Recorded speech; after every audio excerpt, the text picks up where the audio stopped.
We are going to learn about the various aspects of employment and unemployment. So let's begin with the definition of employment. Employment is a condition where a person is engaged in any sort of economic activities and in return the individuals would get earn or get wages, salary, profit and just earn for their livelihood.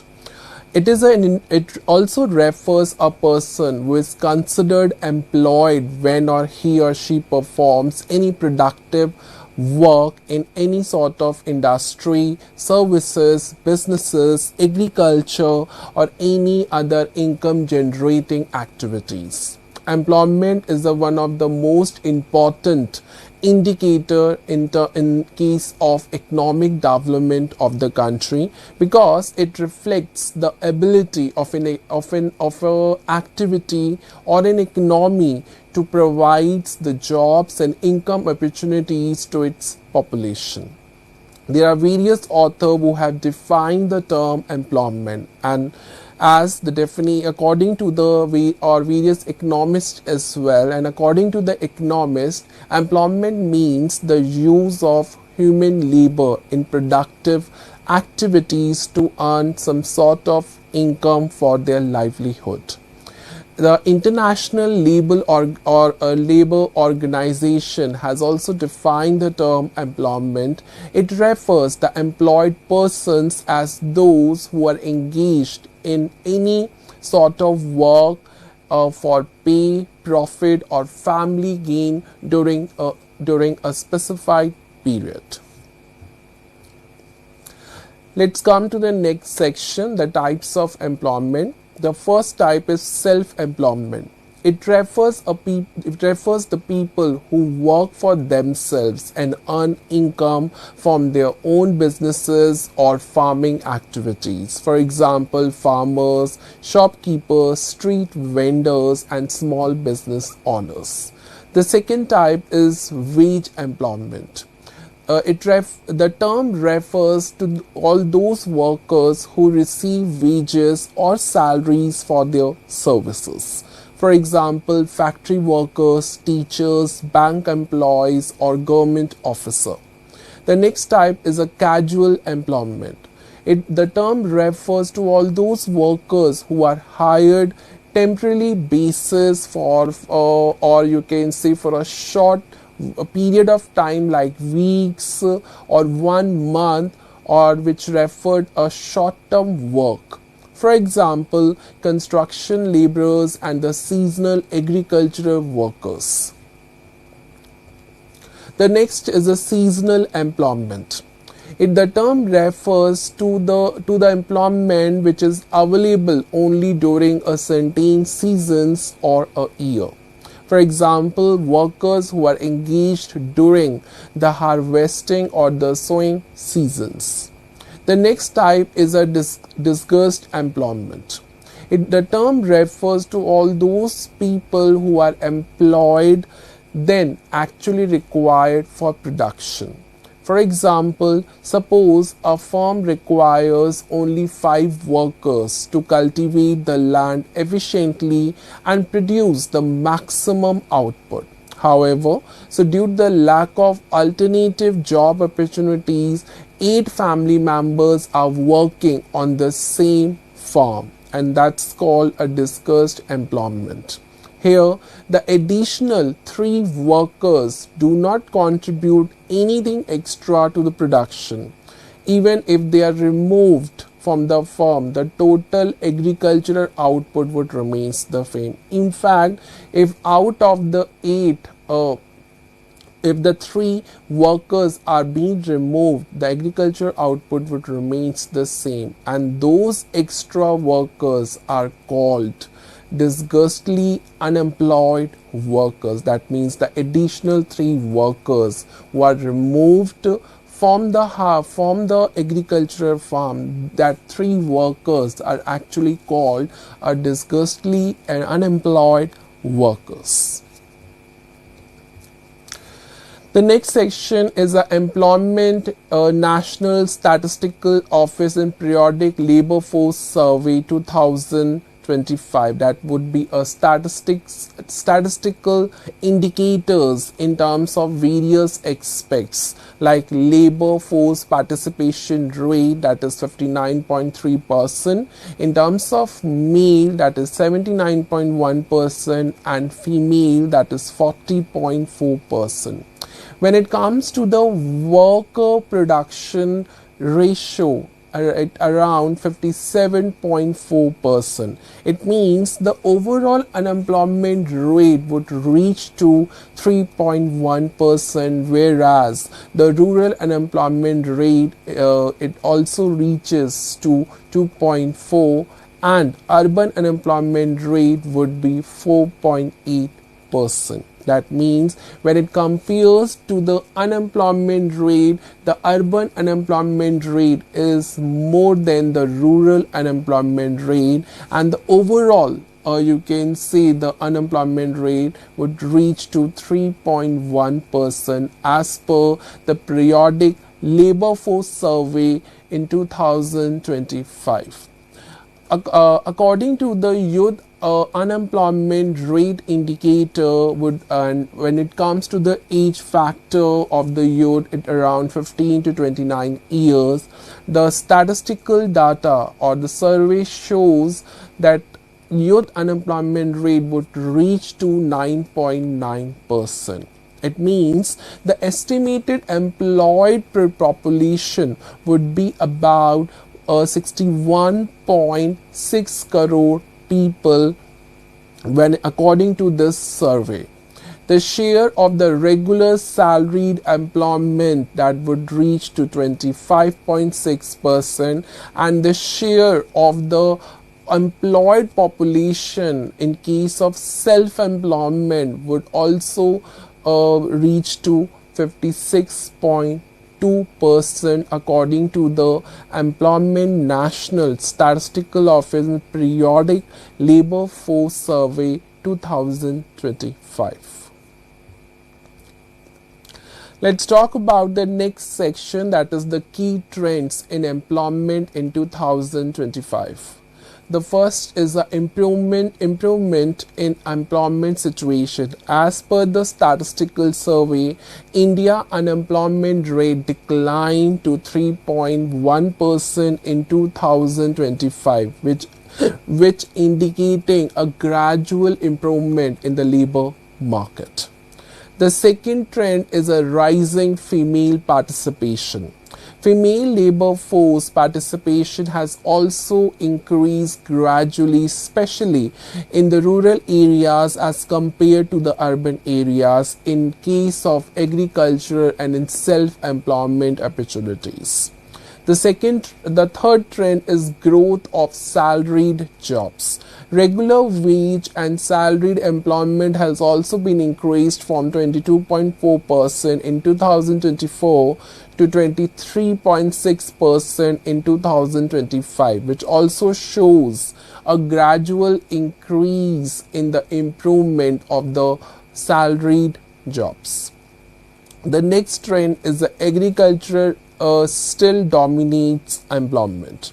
Agriculture continues to employ a large share of Indian rural market or workplace through manufacturing and services, which are gradually expanding in India. And the last one is a youth unemployment remains a challenge. Despite various improvements in India, youth unemployment remains relatively high in 2025, especially in urban areas. The next section is the importance of employment. It provides the income and livelihood to the population. It also reduces the poverty and inequality of the workforce who are employed in the manufacturing and the service sectors. It also improves the standard of living of the population. It also increases the production and the national income of the country. It also promotes the economic growth and development of the economy. It and employment also enhances the social stability and the human development. It also improve the distribution of the workforce in India. The next section is the importance of employment in the predominantly agrarian economy. The first, you can say a source, the first point could be the source of livelihood. In agrarian economies, most people depends on farming, livestock, fishing, and aligned agricultural activities for livelihood. And employment ensures a regular income for all those households in rural areas, and it also helps them to meet up their basic needs like food, clothing, shelter, education, and healthcare. For example, in rural areas of India, millions of farmers and agricultural laborers totally depend on seasonal farming activities like sowing, irrigation, harvesting for their livelihoods. The next importance would be the reduction of poverty. Employment helps to reduce the poverty by generating the income opportunities. When people are employed, the productivity and their purchasing power also increases, leading which also improves their standard of living. For example, government employment schemes such as Mahatma Gandhi National Rural Employment Guarantee Act, which also provides the wage employment for rural households, which helping them to earn some sort of income during the agriculture of seasons. The next point is the increase in agricultural production. Employment in agriculture also ensures that the land, labor, and other resources are utilized effectively. In fact, the adequate labor availability, which also improves the cultivation, irrigation, harvesting activities, and the post-harvest activities, which also increases the agricultural productivity. For example, during the Green Revolution period in India, it increased the employment in irrigation, fertilizer use, and mechanized farming activities, which also contributes or leads to a higher wheat and rice production. The next point is the economic development.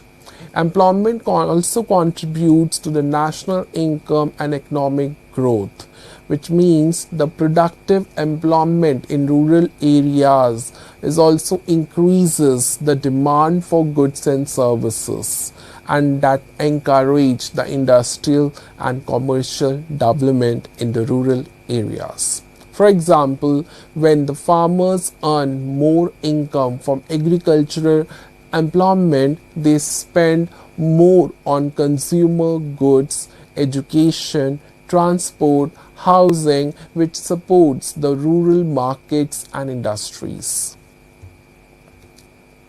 The next is the social stability and reduced migration. Employment opportunities, especially in rural areas, also reduces the distress migration to cities, and means the stable employment prevents the social unrest, unemployment, you can say related crimes, and economic inequality in India. For example, village-based employment programs in states like Kerala, Punjab have also reduced the migration of workers to the metropolitan cities. The next point is the development of human resources. Employment improves the workers' skills, productivity, and confidence, you can say, of the workforce. And it also reflects the continuous participation in economic activities, which enhances the human capital formation.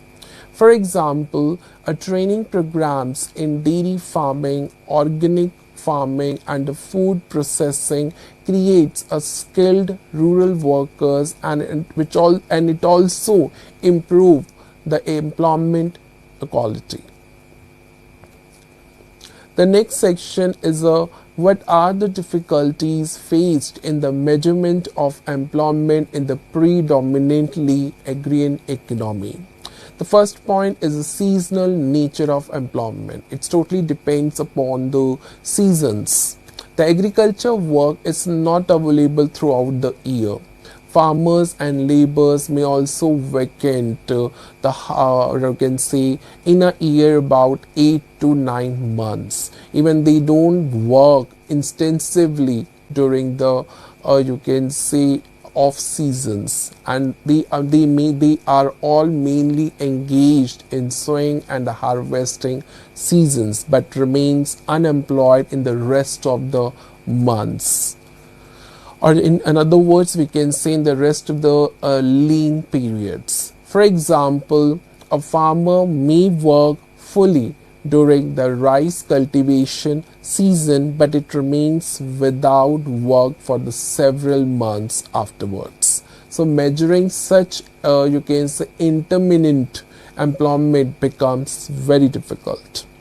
The next difficulty is a discussed unemployment. In agrarian economy, many people work in farms even through their contribution to production is minimum or zero. It means it removing some workers, the agricultural output would remains the same. It will not be influenced if the few workers are being removed from the agriculture farm or farming activities. The next difficulty is underemployment. People may be employed for only a few hours or days. They don't earn and it will not utilize their full capacity. Such workers are technically employed but economically underemployed because they don't have enough resources, enough wages, enough funds to contribute or to survive their whole family. For example, a laborer working only 2 to 3 days a week in agriculture field is underemployed, but officially statistics may still count the person as employed. The next difficulty is informal and unorganized nature of work. Most agricultural employment is informal and lacks a written contract because there is no wage records, there is no contract, there is no proper documentation when it comes to the employment for wages for the informal sector, or you can say the informal or the unorganized nature of work. So this makes the accurate data collection difficult. For example, a casual laborers hired daily for farming activities are often not officially recorded in the employment surveys. The next difficulty is a multiple occupations. Rural people are engaged in the several occupations simultaneously, such as farming, dairy farming, fishing, handicraft, or small trading activities. So determining their primary occupation would become more difficult when it comes to you can say estimating the exact status of the employment rate. For example, a farmer may cultivate crops during one season and work as a construction laborer during another season. The next difficulty is a family labor and unpaid work. Many family members, especially women and children, work on family farms without receiving any wages, and such unpaid labor is often excluded or underestimated in employment statistics surveys. For example, a woman involved in sowing, cattle care, and the post-harvest activities may not be counted as employed workers despite it contributing or contributed significantly. The next difficulty is a lack of reliable data. Rural areas may lack a proper record keeping system and statistical infrastructure systems. Illiteracy and irregular surveys further reduce the accuracy of employment data, and that would lead to a lack of reliable data. For example, small and remote villages may not maintain the accurate employment records, which leads to a estimation error in surveys.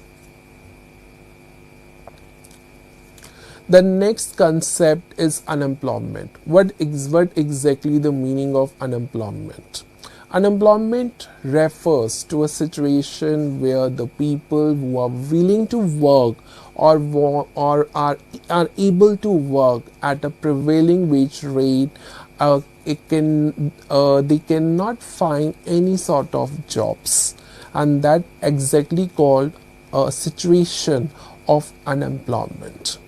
An unemployed person actively seeks work but does not get employment opportunities in India or in any state of India. That exactly refers to an exact situation of unemployment. The next section are the various concepts of unemployment. The first type is the open unemployment. This term refers to all those people who are willing to work remain completely without jobs. Educated youth searching for jobs but it remaining unemployed.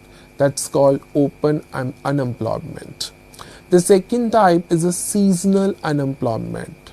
It refers to a situation of unemployment which occurring during the off seasons when the work is unavailable. For example, agricultural laborers remaining jobless after harvesting season. The next type is a disguised unemployment. It refers a condition where a surplus workers appear employed, but their removal does not reduce any sort of production in an agricultural farm. For example, several family members working on a small farm where the few workers are sufficient. The next type or the concept is a structural unemployment. It refers to a situation of unemployment caused by structural changes in the economy or mismatch between the skills and the job requirements.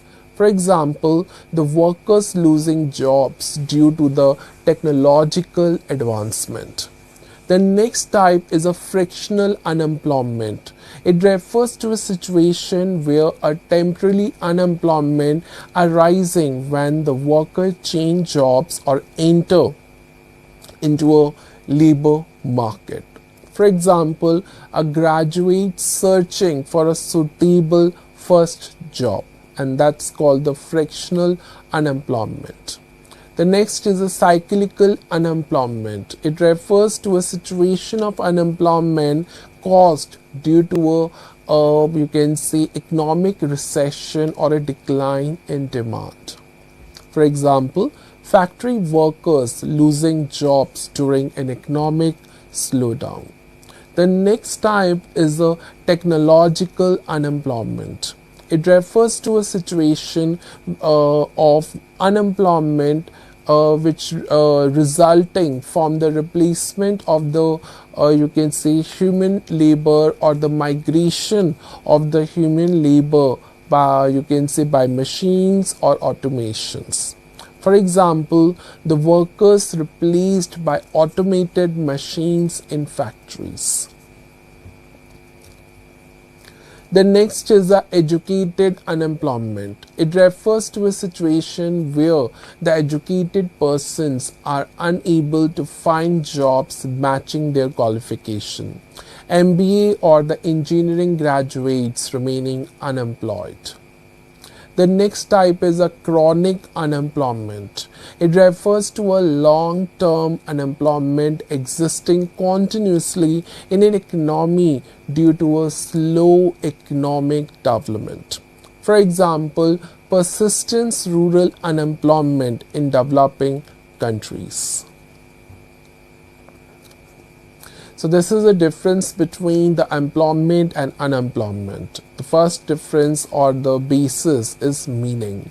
Employment refers to an engagement in the productive work, whereas unemployment leads to a lack of work despite the willingness to work. The next basis is income.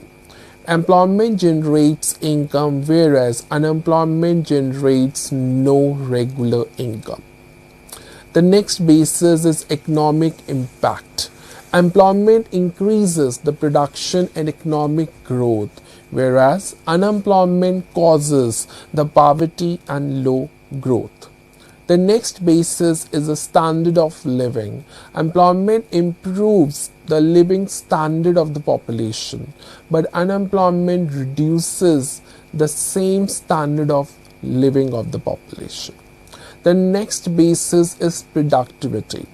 Employment utilizes the labor resources, whereas in case of unemployment, it leads to a wastage of human resources. The next concept is a workforce participation rate. What exact the meaning of this term? It refers to a percentage of the total population that is actually employed and engaged in productive economic activities. The main aim of this concept is to measure the proportion of the people who are currently working. And how to calculate this rate, a formula has also been mentioned on the screen, which is equal to the number of employed persons by total population into 100. Suppose a country has a population of 1000 people and 550 people are employed. That means the workforce participation rate is equal to the 550 by 1000 into 100. It means the 55%. It refers that the 55% of the population is actually working in any sector. The next concept is a labor force participation rate. Labor force participation rate refers to a percentage of the population that is either employed or actively seeking employment. It includes both employed or unemployed persons who are willing to work, and the formula to calculate this participation rate, which is equal to the labor force by total population into 100, where the labor force is equal to the employed persons plus unemployed person who are seeking work.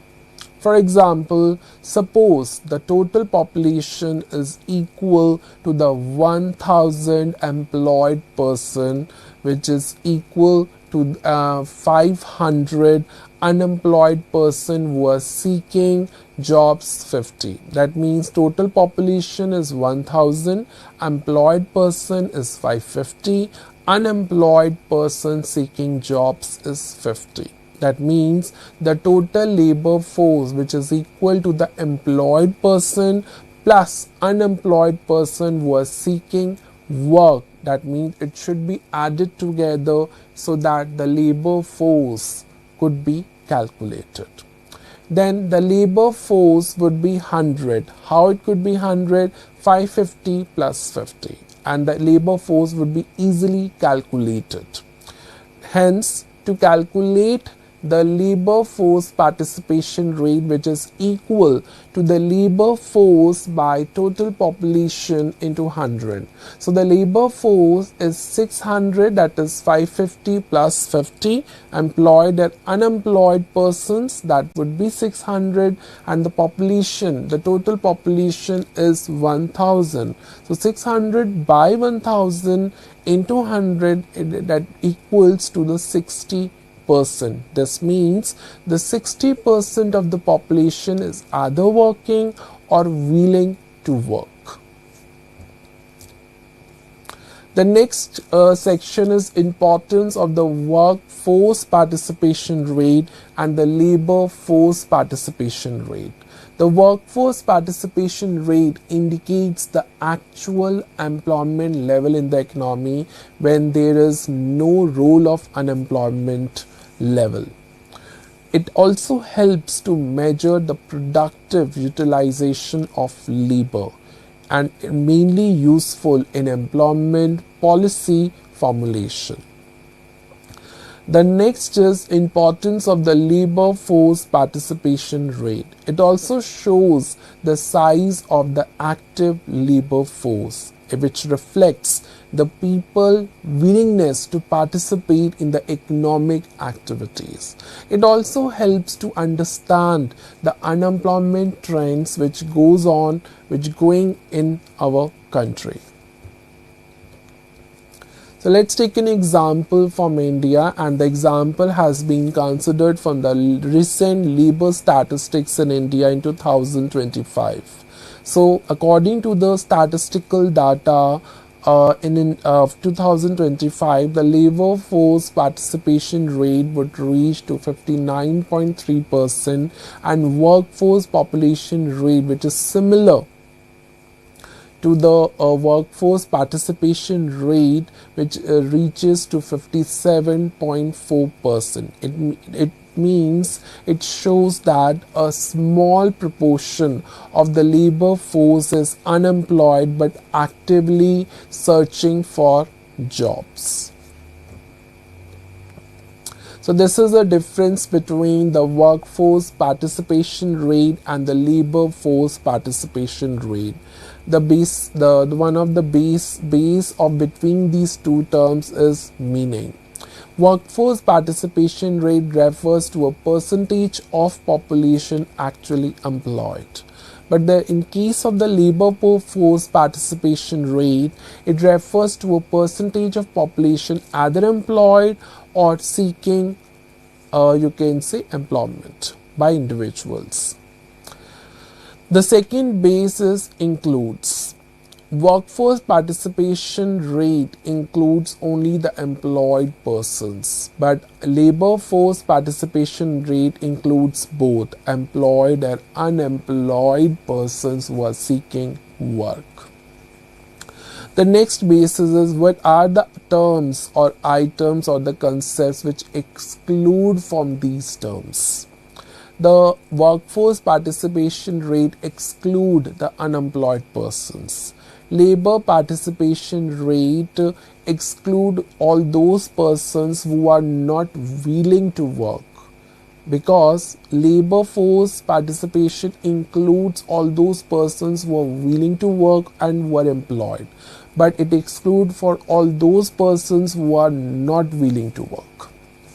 The last base is objective. The workforce participation rate, it is to measure the actual employment level, but the labor force participation rate measures the active participation in the labor market. The next is value. The next is indicator of. You can say workforce participation rate is an indicator of employment situation, but labor force participation rate is an indicator of the availability and willingness to work. The next basis is value. The workforce participation rate, or in other words we can say the value of the workforce participation rate, is usually lower than the labor force participation rate.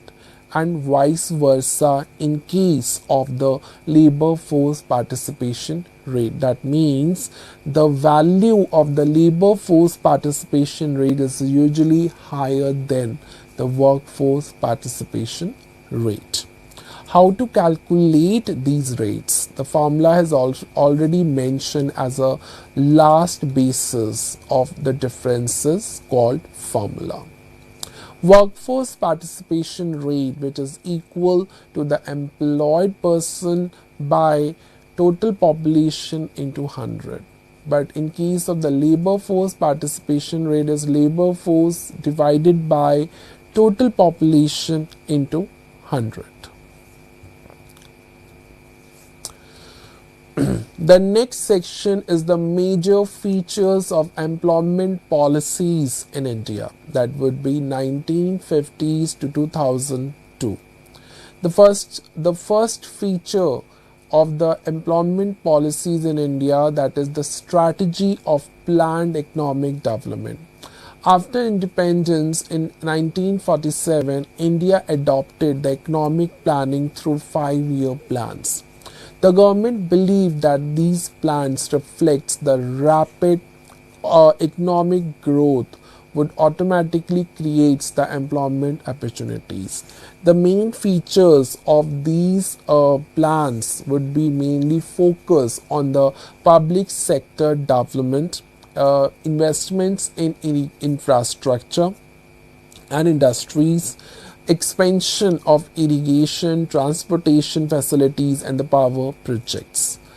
Let's take another example in case of first 5-year plans, that is 1951 to 56, which is mainly focused on the agriculture and irrigation projects like the Bakraha Nangal Dam, which created the employment opportunities in the rural areas.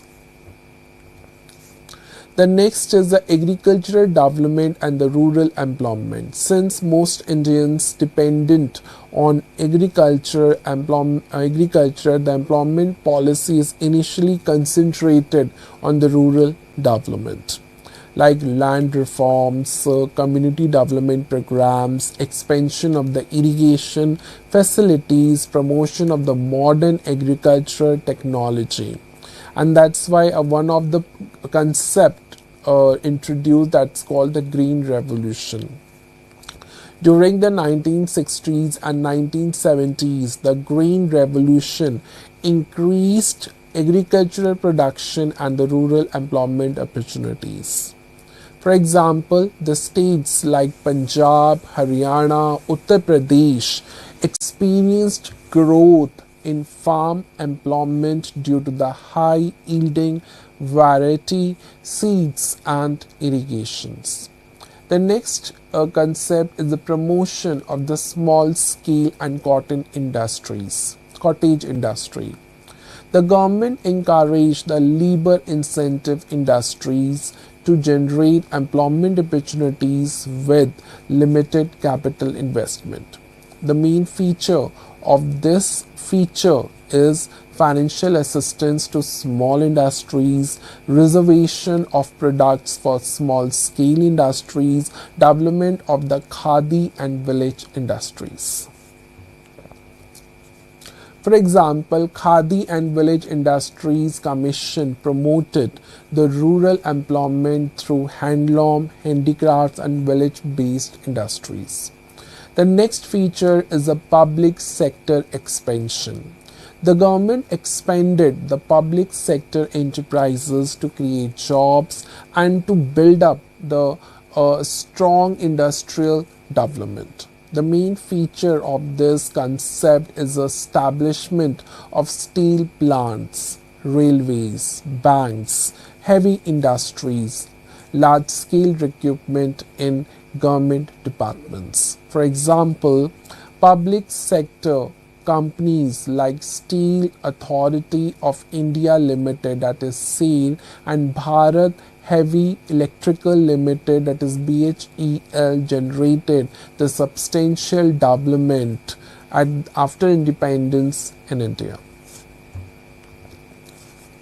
The next feature is employment originated poverty alleviation programs. From the 1970s onwards, employment generation became a direct policy objective. That's why the government have introduced the various wage employment and the self-employment programs, and the major rural employment programs are listed below. The first program is a food for work program that was introduced in 1977, which aims to provide the employment opportunities through public works, and workers receive the food grains as wages. The next program is a National Rural Employment Program. In other words, or in short, that we say that is NREP in 1980. It aims to create the rural infrastructure, generated wage employment for rural people or the poor households in rural areas. The next program is a Rural Landless Employment Guarantee Program. This program, which was introduced in 1983, which it's mainly focused on the employment for the landless laborers or workers. The next is Jawahar Rojgar Yojana, which then this scheme has been introduced in 1989. And this scheme has been introduced by considering the two main programs collectively, and the main aim of this yojana is to create the rural employment through village infrastructure projects. The next scheme is the Employment Assurance Scheme. The main aim of this scheme is to provide the assured employment during lean agricultural seasons, and this concept or scheme or program had been introduced in 1993 by the government, Indian government. The next scheme is a Swan Jayanti Gram Swarajyar Yojana. In short, we say SGSY. This scheme has been introduced in 1999. The main aim of this scheme is to promote the self-employment among rural poor through self-help groups. The next is focus on self-employment. The government realized that the wage employment alone could not resolve the issue of unemployment. Then the government has introduced the promotion of entrepreneurship, created facilities through banks, training programs for youth. For example, Prime Minister Rojgar Yojana launched in 1993, which helped the educated unemployed youth to establish a small businesses. The next feature is a human resource development. It refers to all those employment policies which mainly focused on education, skill development programs, and vocational trainings.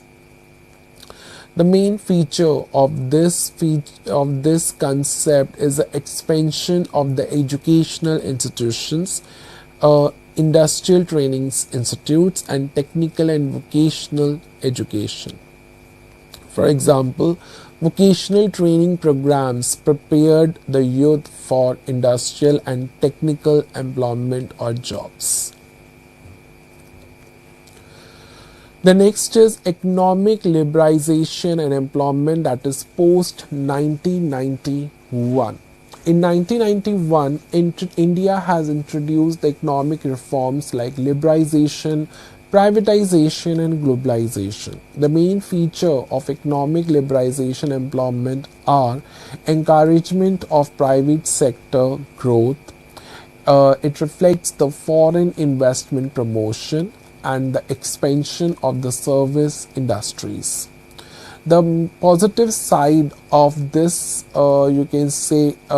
economic reforms are the growth in information technology, telecom and services. It also increased the skilled employment opportunities. But as the positive side of this economic schemes are almost the growth in the various sectors, but the negative side would be the reduction in the public sector recruitment process.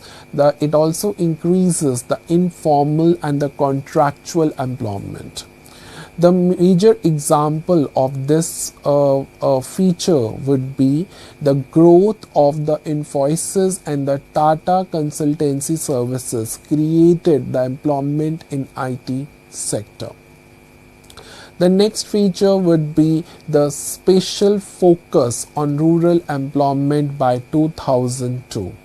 By the early 2000s, the government increasingly recognized the need for direct employment and generation programs. And the major feature of this concept is a rural infrastructure creation, poverty alleviation programs to reduce it, self-help groups and microfinance, decentralized planning through Panchayati Raj institutions in rural areas. The next section is the achievements of employment policies, that is 1950s to 2002. It increases the employment opportunities. It also shows a growth in agricultural and industrial production. It also expands the rural infrastructure, you can say, in the country. It also you can say reveals the development of the small scale and cottage industries, and the one of the major achievement would be the reduction in poverty in some of the rural areas or in some regions of India. It also you can say shows a growth of the service sector employment in India, and that would be the major achievements of employment policies in the year 1950s to 2002. The next section is a limitation of employment policies. It shows a rapid population growth outpaced the job creation. That means as the population is increasing rapidly, that means it reduces the job creation due to the weak employment policies. The persistence rural unemployment and underemployment situation. Growth of informal sectors jobs. It also shows the regional imbalance in employment opportunities, where the educated unemployment is still high. Discussed unemployment continued in agriculture. The next section is what are the changes introduced in employment planning in India during the post 2002 years. The first point would be the shift from growth oriented to employment oriented planning. Before 2002, employment generation was expected mainly through economic growth and industrialization, but after 2002, employment creation itself became a major objective of the planning. The main features could be the direct employment generation programs, focus on the inclusive growth, reduction of poverty and rural distress. For example, the 10th 5-year plan, that is 2000 to 2007, specially targeted the productive and the gainful employment creation. The next feature would be the introduction of the employment guarantee programs. One of the most important changes was the introduction of the legally guaranteed rural employment programs. The first is the Mahatma Gandhi National Rural Employment Guarantee Act, that is 2025. This program has been introduced in 2025 by the Indian government, which guaranteed at least 100 days of wage employment annually to rural households. The major feature of this program is the legal right to work. It's mainly focused on the rural poor people. It shows the equal wages for men and women. It also refers to creation of the rural assets like roads, ponds or irrigation canals. This scheme is also equivalent to improve the conditions of the rural household by reducing the rural unemployment rate. It also increased the rural income and reduced the seasonal migration. For example, millions of the rural workers in states like Rajasthan and Bihar received the employment during the agricultural lean seasons. The next is a greater focus on skill development. Post 2002, employment planning recognized the economic growth which required a skilled workforce. The major focus it could be the vocational training programs, industry-oriented skill development programs, and technical education expansion. The major initiative of the various organizations towards introducing the training centers to conduct the skill development programs, vocational training programs, technical educational programs, and would be the Skill India Mission, the National Skill Development Corporation, in short NSDC, Pradhan Mantri Kaushal Vikas Yojana. For example, youth were trained in sectors like retail, information technology, healthcare, construction, and hospitality sector. The next is the promotion of self-employment and entrepreneurship. The Indian government encouraged the entrepreneurship to generate the employment opportunities, and that's why the various feature of this concept could be the financial support through banks, startup promotion would be there, microfinance and self-help groups' role to play in it. The programs which has been introduced under this scheme would be the Prime Minister Employment Generation Program, Mudra Yojana and Startup India. For example, the small entrepreneurs received loans to establish the businesses such as tailoring units, food processing, transport services, and repair shops. The next is the expansion of the service sector. So after the economic liberalization, the service sector became one of the major source of employment growth. The major feature of this concept is the growth of IT in telecoms industries, business process outsourcing like BPO, banking, tourism, education, and healthcare expansion. For example, the companies like Infosys and the Tata Consultancy Services generated the large-scale employment for educated youth in IT sector. The next feature would be the increased role of the private sector. Employment planning after 2002 increasingly dependent upon the private investment and the public-private partnership. The major feature of this role is to encourage the private industries, foreign direct investment, industrial corridors, and the special economic zones.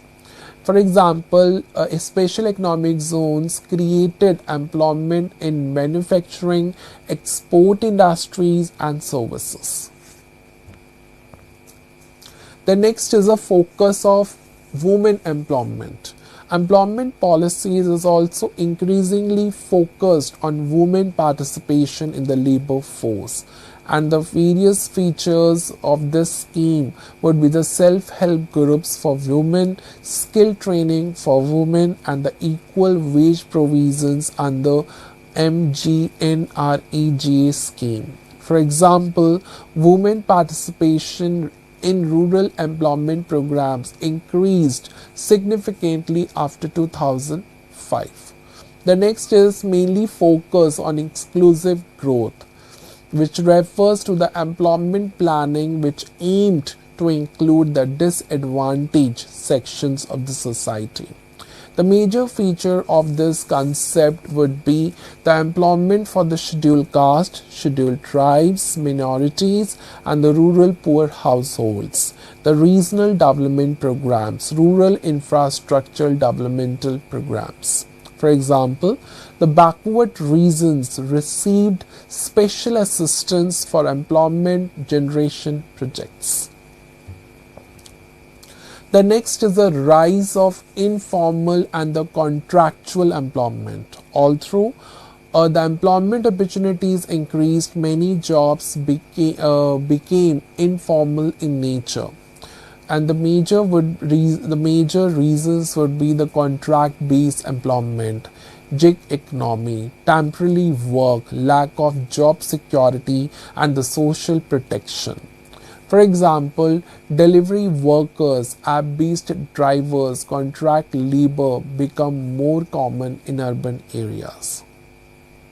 The next concept is a digitalization and new employment opportunities. Technological advancement and digitalization creates a new homes to an employment. The major features would be online work platforms, e-commerce jobs, digital services, freelancing. For example, growth of companies like Flipkart and Amazon has also increased the employment opportunities in logistic and e-commerce sectors. The next section is the achievements of the post-2002 employment planning. It increases the rural employment opportunities not only in the rural areas but also engaged in the urban areas. It also shows the expansion of the skill development programs and vocational and technical programs. It shows a growth in the service sector employment. It improves the rural infrastructure as well, which also increases the self-employment and entrepreneurship opportunities. It also increased the participation of women in employment programs. The next section is what are the challenges remaining after 2002. One of the challenges is a high youth unemployment, that how to reduce this unemployment rate in India. The second challenge would be the growth of informal employment. The third one would be the low quality jobs in sub-sector. Skills mismatch. It declining the share of secure public sector jobs. And the regional disparities in employment would be another challenge after 2002. The next concept is the informal economy. What exactly the meaning of this term? It refers to that part of the economy where economic activities, workers, enterprises operate outside the formal government regulation, taxation, labor laws, social security system, and that is exactly called the unorganized sector in India. According to the International Labour Organization, the informal economy include the workers and the organization whose activities are not adequately covered by formal arrangement in law or practice, that exactly called the informal sector or unorganized sector or informal economy.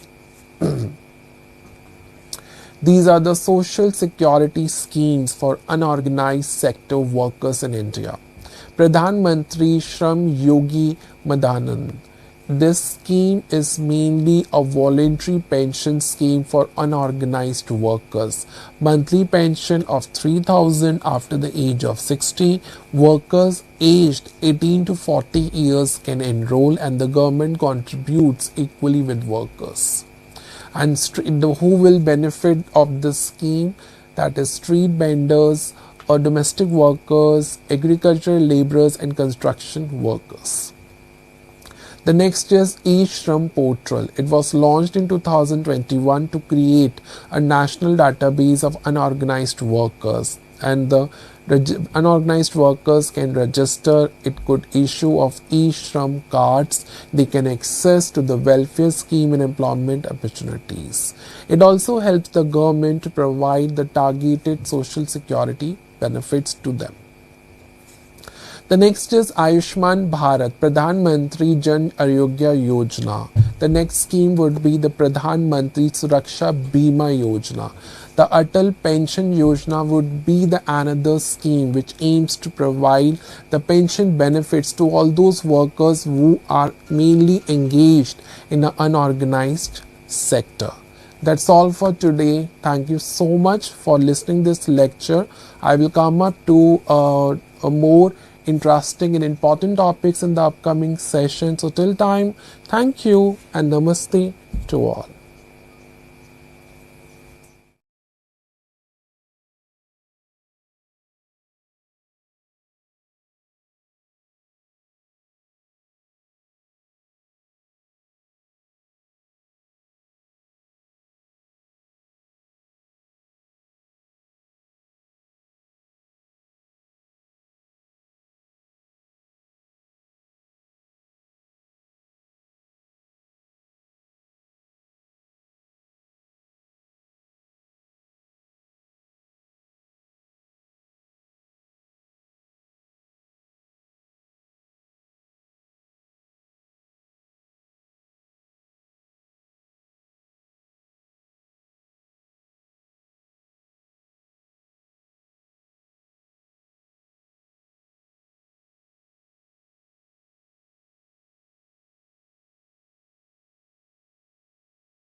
Unit 12, unit 12, పౌరసత్వం, పరిపాలన మరియు పాలన. Brazil పౌరసత్వం, పాలన మరియు పరిపాలన. Russia పౌరసత్వం, పాలన మరియు పరిపాలన.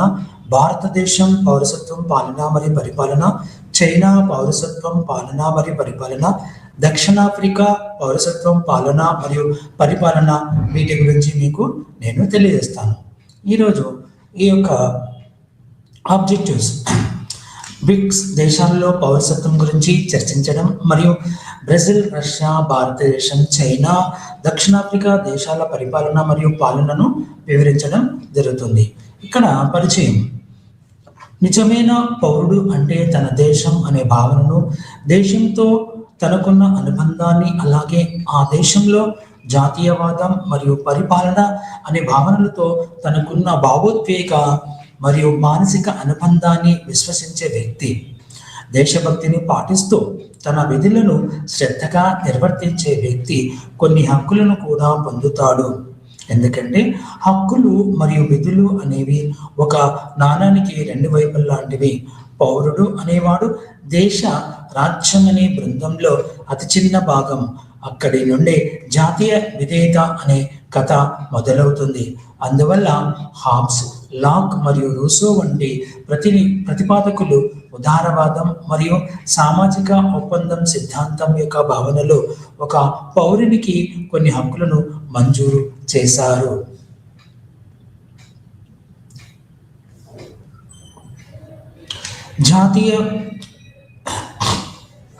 జాతీయ రాజ్య భావనను నిలబెట్టడం. అందువల్ల పౌరసత్వం అనేది నూతన ప్రజాస్వామ్యం వర్ధిల్లడానికి అవసరమైన ప్రాథమిక అంశాలను కలిగి ఉంటుంది. ఇందులో దేశంలోని అధిక శాతం ప్రజల కోసం పరిపాలన, న్యాయ నిర్వహణ మరియు సుపరిపాలన అనే భావనలు ఇమిడి ఉంటాయి. ధనిక, శక్తివంతమైన మరియు పారిశ్రామికంగా అభివృద్ధి చెందిన దేశాల విషయానికి వస్తే ఇతర దేశాల పౌరుల అవకాశాలు, అభివృద్ధి మరియు ఆర్థిక పురోగతికి నిలవైన దేశానికి వలస వెళ్ళడానికి ప్రయత్నిస్తారు. అటువంటి గమ్యస్థానాల్లో అమెరికా సంయుక్త రాష్ట్రాలు ఒక విద్యా కేంద్రంగా, పర్యాటక కేంద్రంగా మరియు వ్యాపార వాణిజ్యం చేయడానికి అనువైన భూమిక నిలుస్తుంది. అందువల్ల ప్రతి దేశం కొన్ని జాతీయతా చట్టాలను రూపొందిస్తుంది. ఇవి కొంతమందికి కొన్ని దేశాల పౌరసత్వాన్ని పొందేందుకు అనుమతిస్తాయి లేదా నిరోధిస్తాయి. పై విషయం దృష్టిలో ఉంచుకొని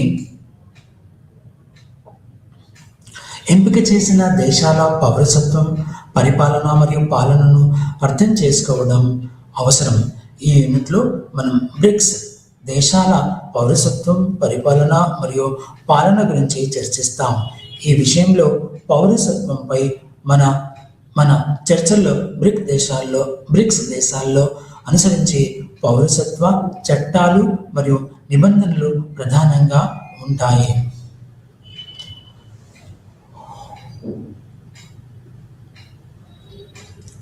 బ్రెజిల్ పౌరసత్వం, పరిపాలన మరియు పాలన గురించి మీకు తెలియజేస్తాను.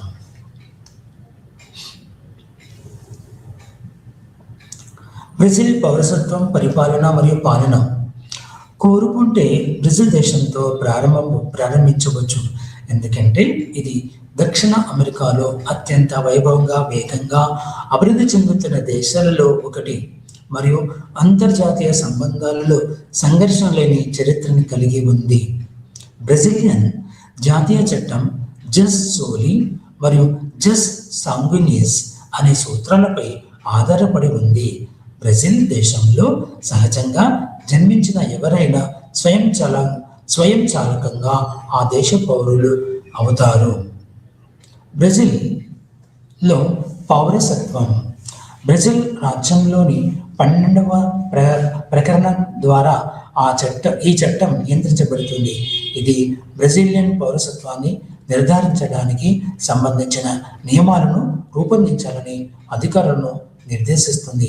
బ్రెజిల్లో జన్మించిన వ్యక్తి ఎటువంటి అదనపు షరతులు లేదా చట్టాల ప్రమేయం లేకుండానే బ్రెజిల్ పౌరసత్వాన్ని పొందుతాడు. కానీ దీనికి ఒక మినహాయింపు ఉంది. అదేమిటంటే బ్రెజిల్ భూభాగంలో జన్మించిన పిల్లలు, వారి తల్లిదండ్రులు మరియు తోబుట్టువులు వేరే జాతీయతకు చెందినవారైతే వారి కూడా బ్రెజిల్ దేశ పౌరసత్వం వారు కూడా దేశ పౌరసత్వం కోసం దరఖాస్తు చేసుకోవచ్చు. ఈ స్వేచ్ఛ ముఖ్యంగా బ్రెజిల్లోని విదేశీ దౌత్యవేత్తలకు జన్మించిన పిల్లలకు వర్తిస్తుంది.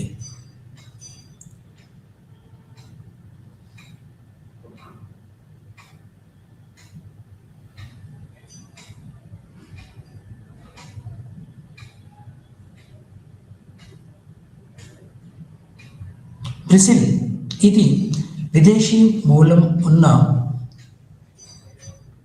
వ్యక్తుల గురించి విషయం, కానీ తల్లిదండ్రుల్లో ఒకరు బ్రెజిలియన్ అయి ఉండి బ్రెజిలియన్ సంతతికి చెందిన పిల్లల పరిస్థితి ఏమిటి? దీనిని రెండు విధాలుగా ఊహించవచ్చును. వాటిలో ఒకటి బ్రెజిలియన్ తల్లిదండ్రులకు జన్మించి బ్రెజిలియన్ కన్సల్టేట్లో నమోదు చేసుకున్న బిడ్డ స్వయంచాలకంగా బ్రెజిల్ దేశ పౌరుడిగా అర్హత పొందుతాడు. మరియు రెండవ షరతు ఏమిటంటే అటువంటి వ్యక్తి బ్రెజిలియన్ న్యాయమూర్తి ముందు సాక్ష్యం చెప్పాలి. ఆకర్షణీయంగా ఎదుగుతున్న మరియు అభివృద్ధి చెందుతున్న లాటిన్ అమెరికన్ దిగ్గజమైన బ్రెజిల్ పౌరుడిగా మారడానికి కౌన్సిలర్ రిజిస్ట్రేషన్ అనేది ఒక ముందస్తు చర్యగా పనిచేయడానికి అనుకూలమైన మార్గం.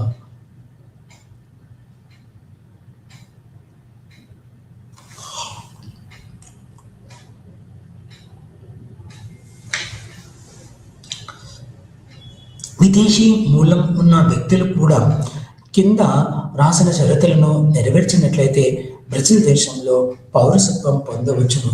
దరఖాస్తుదారు బ్రెజిల్ దేశంలో శాశ్వత నివాసి అయి ఉండాలి.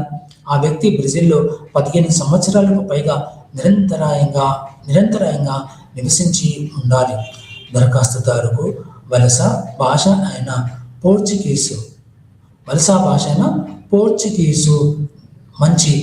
పోర్చుగీసులో మంచి ప్రావీణ్యం ఉండాలి. మరో రెండు షరతులు వర్తిస్తాయి.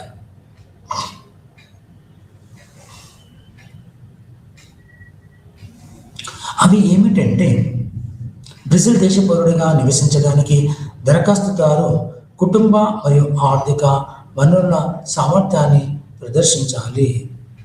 మరియు చివరిగా పౌరసత్వం కోసం దరఖాస్తు చేసుకునే వ్యక్తికి నేర ప్రవృత్తి ఉండకూడదు.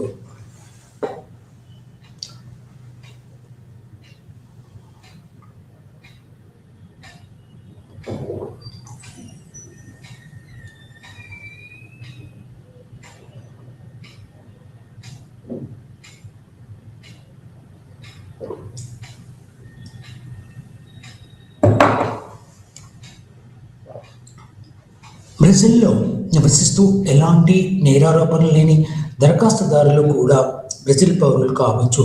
అందువల్ల అటువంటి వ్యక్తులు సహజ సిద్ధ పౌరులుగా మారవచ్చు మరియు వారి మునుపటి హోదాను వదులుకోవాలని ఈ దరఖాస్తుదారులపై ఎలాంటి ఒత్తిడి ఉండదు.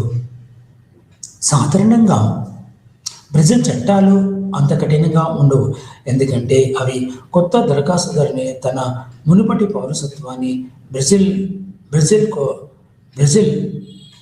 మునుపటి వారసత్వాన్ని వదులుకోవాలని కోరవు.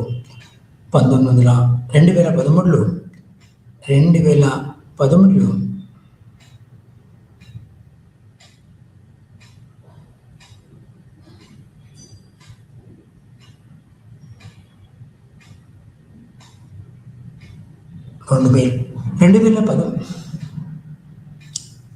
2013వ సంవత్సరంలో అమెరికా సంయుక్త రాష్ట్రాల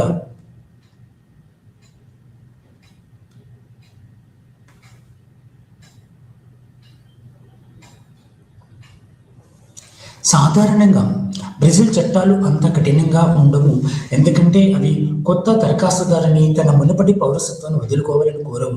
2013వ సంవత్సరంలో అమెరికా సంయుక్త రాష్ట్రాల సహజ పౌరుడైన ఒక బ్రెజిల్ పౌరుడి స్థితిని బ్రెజిల్ ప్రభుత్వం బ్రెజిల్ ప్రభుత్వం ప్రశ్నించింది. ఆ వ్యక్తి పౌరసత్వాన్ని రద్దు చేస్తూ అమెరికా సుప్రీంకోర్టు తీర్పు ఇచ్చింది. ద్వంద్వ పౌరసత్వం అనేది బ్రెజిల్ జాతీయ చట్టంలోని ఒక అంశం. దీని ప్రకారం బ్రెజిల్ పౌరసత్వం మరియు వలసల వ్యవస్థ పుట్టుకతో మరియు చట్టబద్ధమైన ప్రక్రియలు చట్టబద్ధమైన ప్రక్రియ ద్వారా చట్టబద్ధమైన ప్రక్రియ ద్వారా పౌరసత్వం పొందడానికి అనుమతిస్తుంది. అయితే అంతర్జాతీయ వ్యవస్థలోని 6 దేశాల నుండి ప్రవేశాన్ని నిషేధించాలని అధ్యక్షుడు ట్రంప్ అధ్యక్షుడు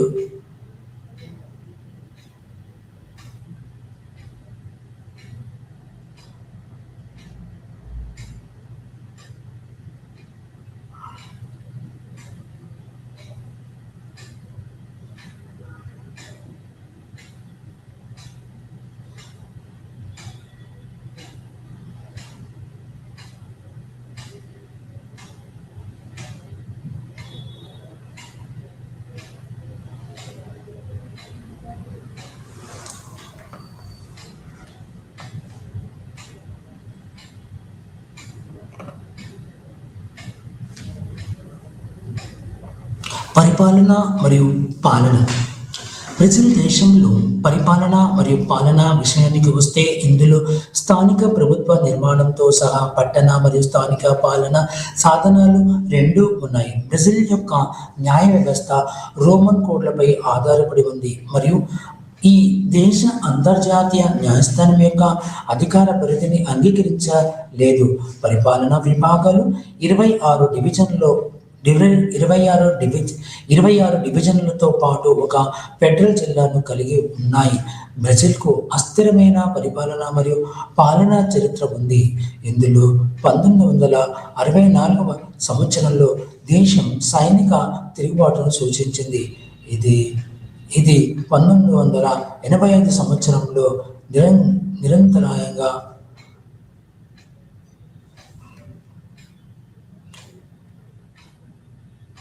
1985 సంవత్సరం నిరంకుశ సైనిక పాలనకు కొనసాగింది.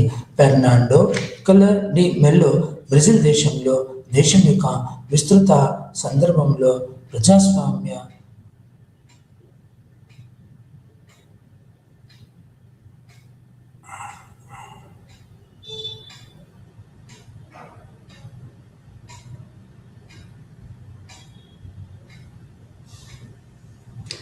బ్రెజిల్కు 1964 బ్రెజిల్కు అస్థిరమైన పరిపాలన మరియు పాలనా చరిత్ర ఉంది. ఇందులో 1964వ సంవత్సరంలో దేశం సైనిక తిరుగుబాటును చూసింది.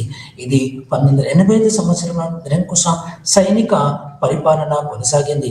ఫెర్నాండో కలర్ డి మెల్లో బ్రెజిల్ దేశంలో 26 సంవత్సరాల కాలంలో మొదటి ఎన్నికైన అధ్యక్షుడిగా అయ్యారు.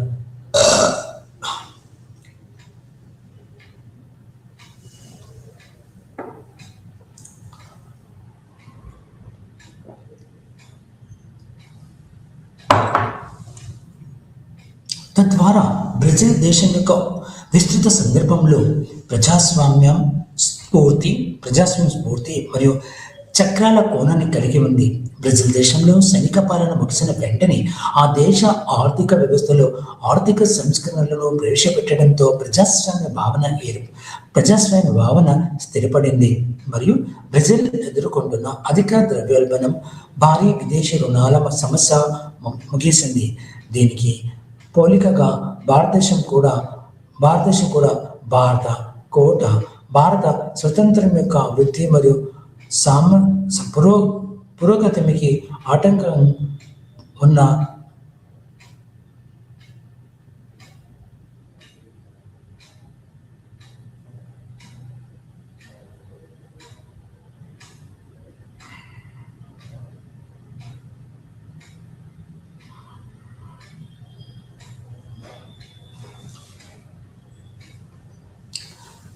బ్రెజిల్ ఎదుర్కొంటున్న అధిక ద్రవ్యోల్బణం, భారీ విదేశీ రుణాల సమస్య ముగిసింది. దీనికి పోలికగా భారతదేశం కూడా భారత గణతంత్రం యొక్క వృద్ధి మరియు పురోగతికి ఆటంకంగా ఉన్న లైసెన్స్ కోటా పర్మిట్ రాజ్ను 90ల ప్రారంభంలో అంతం చేసింది. బ్రెజిల్ దేశ సమాఖ్య రాజ్యాంగంలోని ఆర్టికల్ 76 ప్రకారం కార్యనిర్వాహక వర్గంతో పాటు మొత్తం పరిపాలనా వ్యవస్థను బ్రెజిల్ అధ్యక్షుడు నిర్వహిస్తారు. ఆయనకు రాష్ట్ర మంత్రులు సహాయం చేస్తారు. బ్రెజిల్ దేశంలో అధ్యక్ష అధికారంలో బ్రెజిల్ ప్రభుత్వం యొక్క కార్యకలాపాలు కూడా ఉంటాయి.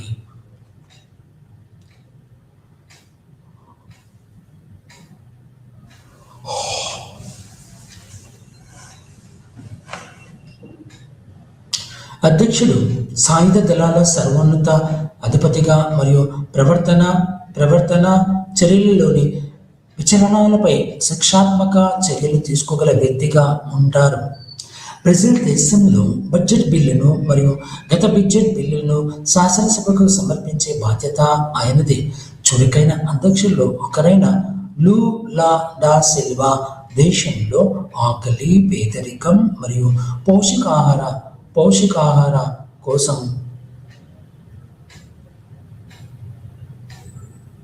పోషక ఆహార లోపం అనే ముప్పుపై తీవ్రంగా పోరాడారు. బ్రెజిల్ దేశంలో స్థానిక ప్రభుత్వ నిర్మాణం కూడా బాగా అభివృద్ధి చెందింది. ఇది యూనియన్ రాష్ట్రాలు, నగరాలు మరియు స్థానిక పాలక సంస్థలతో కూడా ఉంటుంది. ఇది విస్తృత అంతర్జాతీయ వ్యవస్థలోని పెద్ద మున్సిపల్ మరియు ప్రామాణిక నిర్మాణాన్ని కూడా పోలి ఉంటుంది. ఈ దేశంలో ప్రస్తుతం 26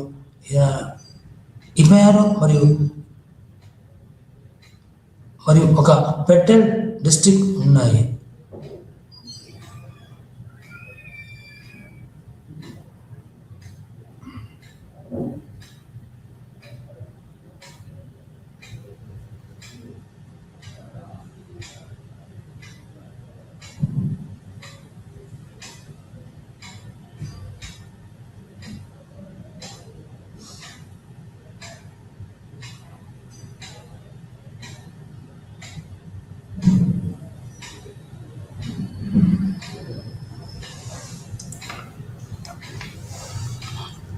బ్రెజిల్ దేశం యొక్క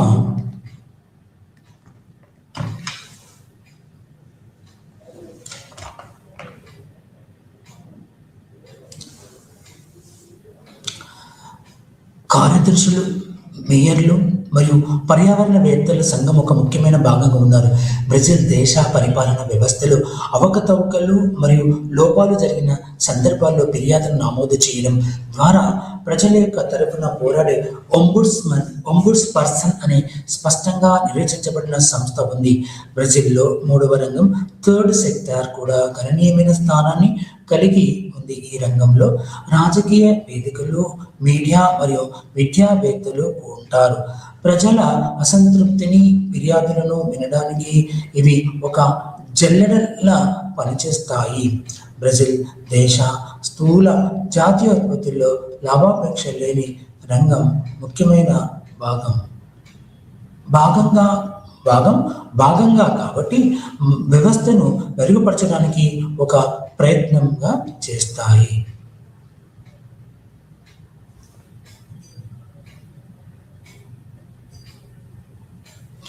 నెక్స్ట్, రష్యా పౌరసత్వం మరియు పరిపాలన యొక్క విభజన.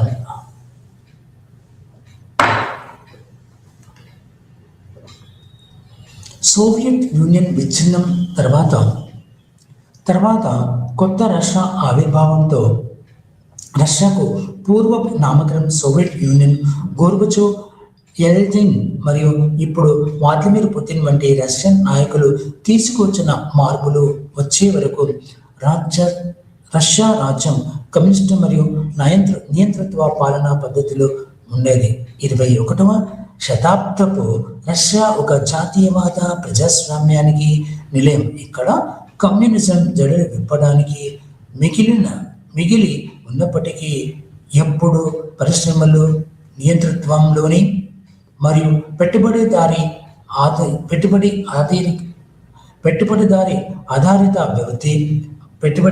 ఆధారిత వృత్తి పురోగతి నమూనా రష్యా దేశ రాజ్యంలోని పౌరసత్వం దీని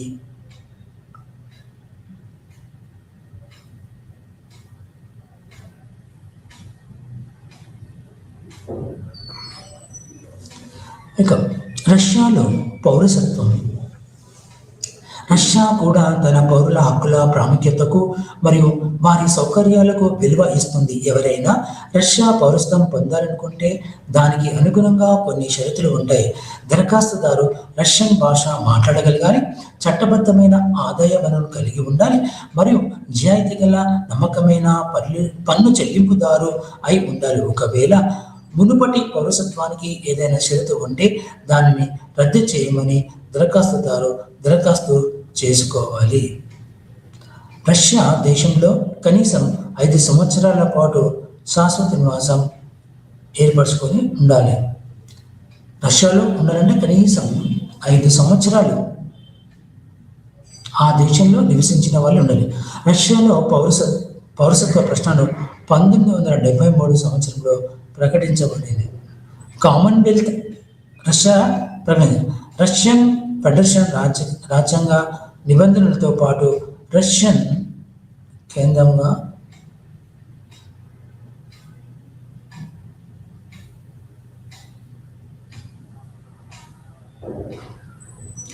రష్యాలో పౌరసత్వం ప్రశ్న 1993 సంవత్సరం ప్రకటించబడింది. రష్యన్ ఫెడరేషన్ రాజ్యాంగ నిబంధనలతో పాటు రష్యన్ దేశీయ చట్టం ఆధారంగా నిర్ణయించాల్సి ఉంటుంది. రష్యా పౌరులకు ఈ విధంగా పిలుస్తారు.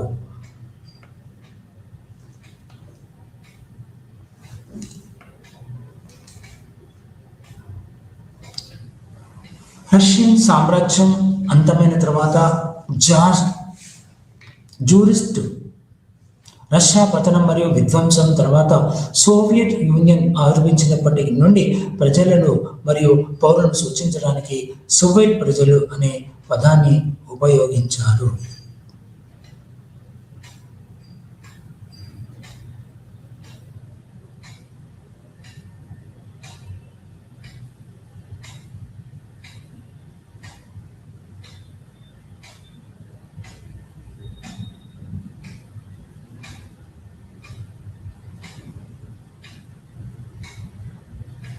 అయితే 1999 నాటి స్వదేశీయుల చట్టం ప్రకారం మరియు ఆ చట్టంలోని ఆర్టికల్ 11 ప్రకారం ఇతర దేశాల పౌరసత్వం స్వీకరించని రష్యా మాజీ పౌరులందరినీ రష్యా దేశ రాజ్య పౌరులుగా పరిగణించవచ్చని పేర్కొనబడింది.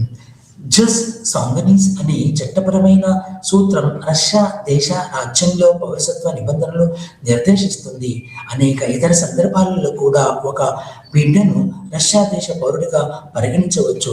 పౌరులు మరియు తల్లిదండ్రులు రష్యన్ మూలాలకు చెందినవారా కూడా అనేది అంత ముఖ్యమైనది విషయం. కానీ రష్యా భూభాగంలో బిడ్డ పుట్టడమే పౌరసత్వం మంజూరు చేయడానికి షరతుగా ఉండాలి. ఒకవేళ ఆ బిడ్డ రష్యా భూభాగంలో వదిలి వేయబడినట్లుగా కనుగొనబడి 6 నెలలకు పైగా తల్లిదండ్రుల ఆచూకీ లభించకపోతే అటువంటి సందర్భంలో కూడా ఆ బిడ్డ రష్యా దేశ పౌరుడిగా కొనసాగుతారు. పరిపాలన మరియు పాలన. రష్యాలోని పరిపాలనా వ్యవస్థ ఐరోపా మరియు పాశ్చాత్య పద్ధతులలో అత్యంత పురాతనమైనది. రష్యా వ్యవస్థ అత్యంత లోపభూయిష్టమైనదిగా మిగిలిపోయింది, ఎందుకంటే ఇది ఇప్పుడు ప్రపంచ ప్రజాస్వామ్యంలో ఒక భాగమైనప్పటికీ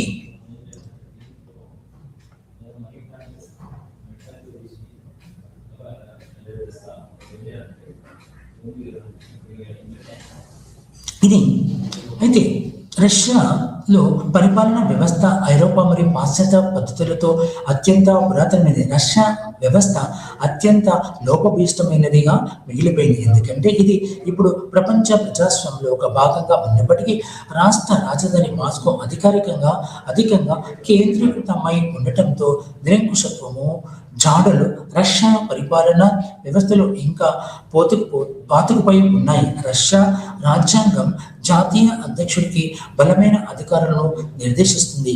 రష్యా అధ్యక్ష పదవి తన పరిధి మరియు ప్రభావంలో ఎంత బలంగా శక్తివంతంగా ఉందంటే దానిని 1954 అనంతర కాలంలో చార్లెస్ డి గాల్ పాలనలో ఉన్న ఫ్రాన్స్ 4వ గణతంత్ర రాజ్యంతో సమానంగా పరిగణిస్తారు. సమకాలీన సందర్భంలో రష్యా అధ్యక్షుడి అధికారాలు స్వభావాన్ని పరిధిని నిర్ధారించే చట్టపరమైన వ్యవస్థ ఇది. కొన్నిసార్లు ప్రాదేశిక పరిపాలనా వ్యవస్థతో సహా సుమారు 75,000 మంది ఉద్యోగులు కూడా రష్యా అధ్యక్షుడి అధికారం మరియు ప్రత్యేక హక్కులలో భాగమేనని అభిప్రాయం ఉంది. అందువలన రష్యా ప్రభుత్వ కార్యనిర్వాహక శాఖలో కీలక పదవుల్లో ముఖ్యమైన నియామకాలు చేయడం రష్యా అధ్యక్షుడి ముఖ్య అధికారాల్లో ఒకటి. రష్యా అధ్యక్షుడు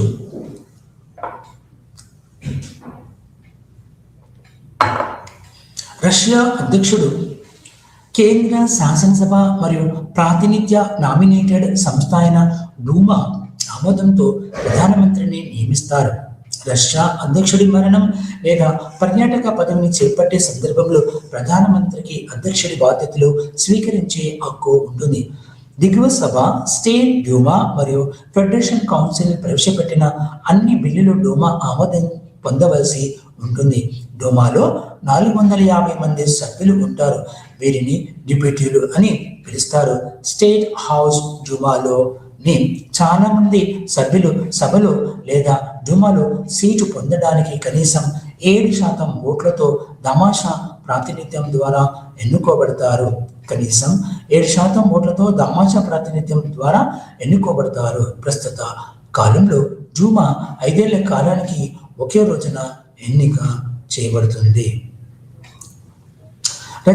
రష్యా ప్రజాస్వామ్యం అనే భావన ఒక ఆలోచన స్థాయిలో ఇంకా ఒక ప్రయత్నమే అయినప్పటికీ అధ్యక్షుడు వ్లాదిమిర్ పుతిన్ వంటి నాయకులు పరిశీలిస్తున్నారు.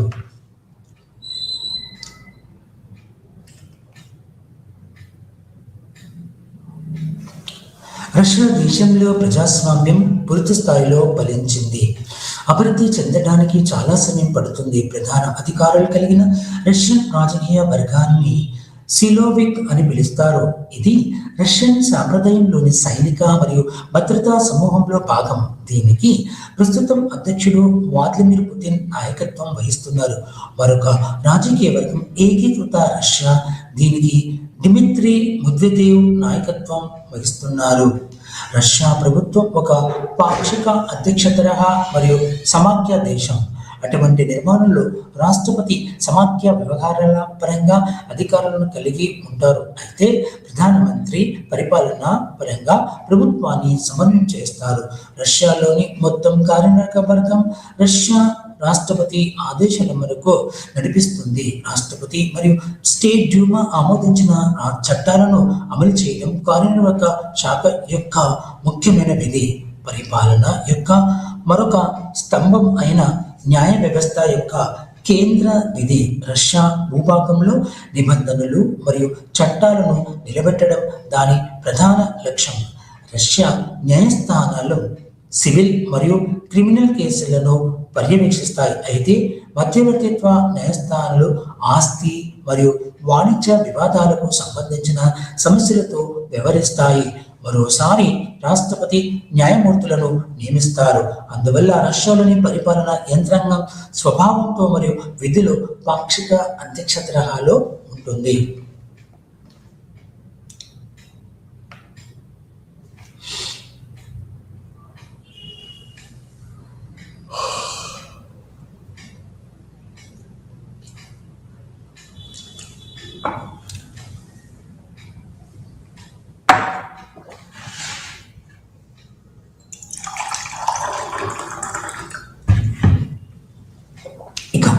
భారతదేశం పౌరసత్వం, పరిపాలన మరియు పాలన.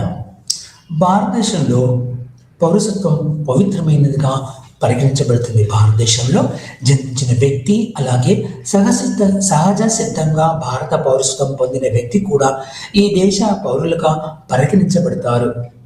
భారత యూనియన్ మరియు ఎల్ఎం సింఘ్వి కమిటీ నివేదికలు కూడా భారతదేశంలో ద్వంద్వ పౌరసత్వం విధానాన్ని చట్టబద్ధం చేశాయి. పౌరసత్వం అనే దృగ్విషయంగా భారతదేశానికి కూడా దానికంటూ ఒక ప్రత్యేక అవగాహన ఉంది. అలాగే దేశంలోని పరిపాలన మరియు పాలన యంత్రాంగం యొక్క ఆలోచన మరియు చురుకైన పనితీరు కూడా దీనికి నిదర్శనం. పౌరసత్వం అనేది వాస్తవానికి ఒక భావన. ఇది వాస్తవానికి ఇది ఒక భావన. ఇది చారిత్రక కాలం నుండి భారతదేశంలోని లిచ్చివి ప్రజాస్వామ్య వ్యవస్థ నుండి ఉద్భవించింది. భారతదేశంలో ఒక జాతీయ చట్టం ఉంది.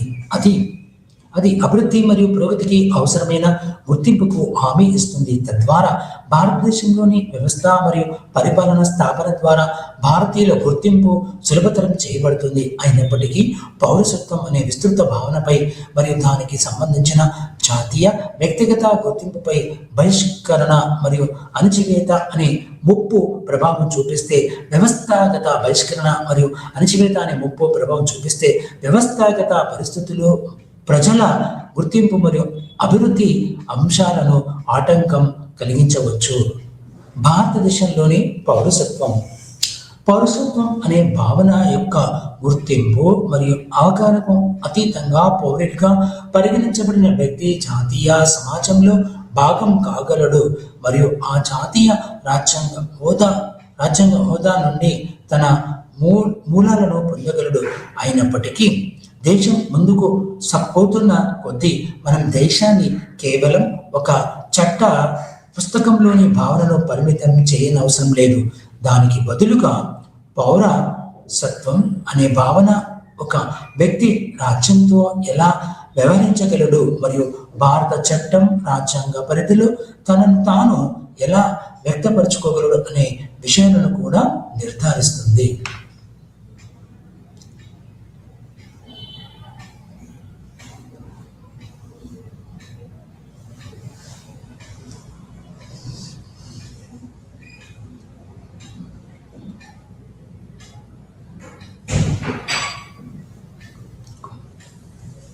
పౌరసత్వం అనేది ప్యూరిబస్ ఊనం అనే అమెరికన్ ఆదర్శానికి కూడా ముడిపడి ఉంది. ఇది అనేక మంది నుండి ఒకరు అనే భావనను ప్రతిబంధిస్తుంది. అందువల్ల భారతదేశంలో అనుమతించబడిన రాజకీయ భాగస్వామ్యం స్థాయి భారత పౌరులు అనుభవిస్తున్న మరియు హక్కుగా పొందిన అపారమైన భావ ప్రకటన స్వేచ్ఛ, స్వాతంత్రం మరియు రాజ్యాంగ ఉదారతను కూడా ప్రతిబింబిస్తుంది.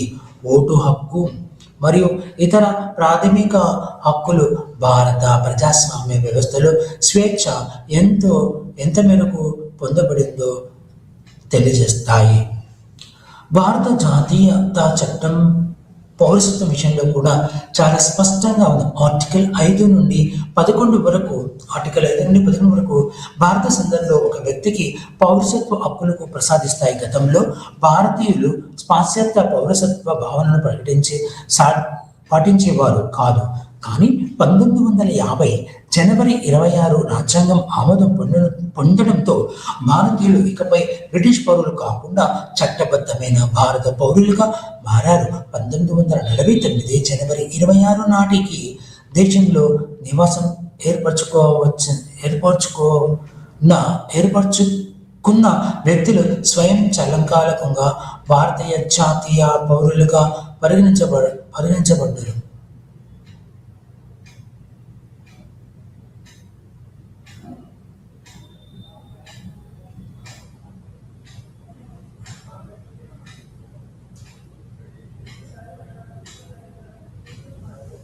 అయితే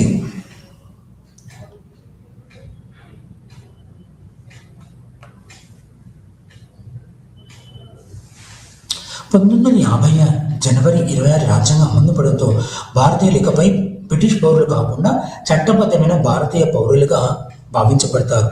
అయితే 1949 జనవరి 20 నాటి దేశంలో నివాసం ఏర్పరిచిన వ్యక్తులు స్వయంచాలకంగా భారత జాతీయ రాజ్య పౌరులుగా పరిగణించబడ్డారని చెప్పవచ్చు. గోవా, దమన్ అండ్ దయ్యూ మరియు దాద్రా అండ్ నగర్ హవేలీలు వంటి ప్రదేశాలను కూడా భారత రాజ్యం స్వాధీనం చేసుకుంది. ఇది భారత భూభాగం యొక్క పౌరసత్వం పరిధిని విస్తరించింది. రాజ్యాంగం భారతదేశం మొత్తానికి ఒకే పౌరసత్వాన్ని అందిస్తుంది. ఈ విషయంలో రాజ్యాంగం అమలుకు వచ్చినప్పటి నుండి జనవరి 26, 1950 నాటికి భారతదేశ భూభాగంలో నివాసం ఉంటున్న ప్రతి వ్యక్తి మరియు భారతదేశంలో జన్మించిన వారు లేదా వారి తల్లిదండ్రులు ఎవరో ఒకరు భారతదేశంలో జన్మించిన వారు లేదా భారతదేశంలో 5 సంవత్సరాలు లేదా అంతకంటే ఎక్కువ కాలం నివసించిన వారు భారతదేశ పౌరులు అయ్యారు. ఇక్కడ పౌరసత్వం 1955 భారత రాజ్యాంగం అమలులోకి వచ్చిన తర్వాత భారత పౌరసత్వాన్ని పొందడం, నిర్ణయించడం మరియు రద్దు చేయడం వంటి విషయాల్లో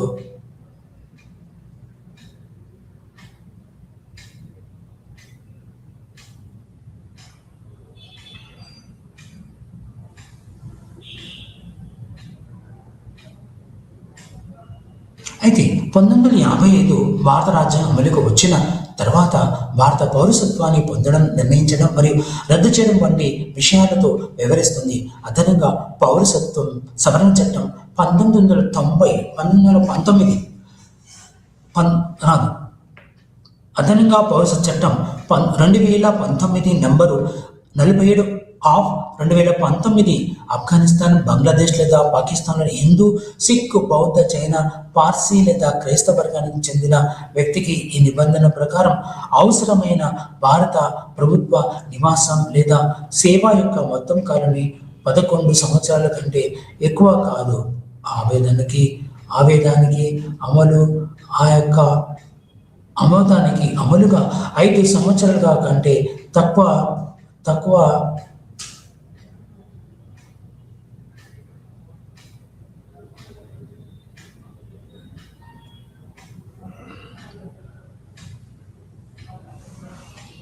అయితే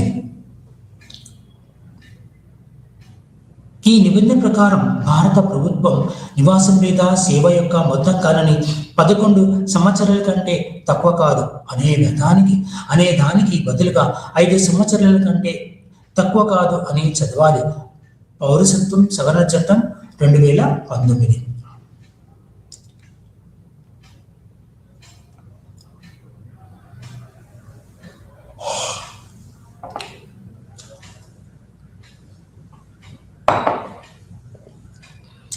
పరిపాలన మరియు పాలన. భారతదేశం పార్లమెంటరీ ప్రభుత్వ విధానంతో కూడిన సార్వభౌమ, సామ్యవాద, లౌకిక, ప్రజాస్వామ్య, గణతంత్ర దేశం. ఇది నిజమైన అర్థంలో ప్రజాస్వామ్యం. పరిపాలన వ్యవస్థలో కార్యనిర్వాహక, ప్రభుత్వేతర మరియు ప్రభుత్వేతర అనే 3 అంగాలు ఉన్నాయి. న్యాయ వ్యవస్థ మరియు శాసన వ్యవస్థ. భారత వ్యవస్థ ఒక సమాఖ్య నిర్మాణం. దీనిలో ఏకకేంద్ర ధోరణి యొక్క స్పష్టమైన లక్షణాలు ఉన్నాయి. దేశానికి రాజ్యాంగ అధిపతి రాష్ట్రపతి ఈయనకు ఎన్నికైన ప్రధానమంత్రి మరియు ఆయన మంత్రిమండలి సమర్థవంతంగా సహాయం మరియు సలహాలు అందిస్తారు. పార్లమెంటులో చట్టాలు, శాసనాలు రూపొందించబడి శాసన వ్యవస్థగా ఏర్పడతాయి. అయితే న్యాయ వ్యవస్థ దేశం అంటే చట్టాన్ని మరియు రాజ్యాంగాన్ని సమర్థించే న్యాయస్థానాలు ప్రపంచంలోని మిగిలిన 2 అంగాల నుండి స్వతంత్రంగా ఉంచబడతాయి. భాగస్వామ్యాన్ని, ప్రజాస్వామ్య భావన కూడా భారతదేశ రాజ్యాంగంలోని పరిపాలన మరియు పాలన మొత్తం రాజ్యాంగం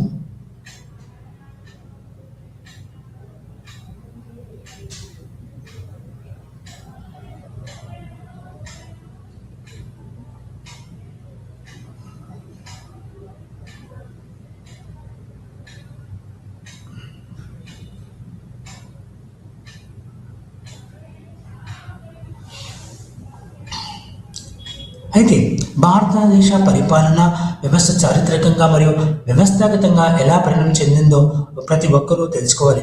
భారత పరిపాలన సాంప్రదాయాన్ని దీని మూలాల వరకు గుర్తించవచ్చు.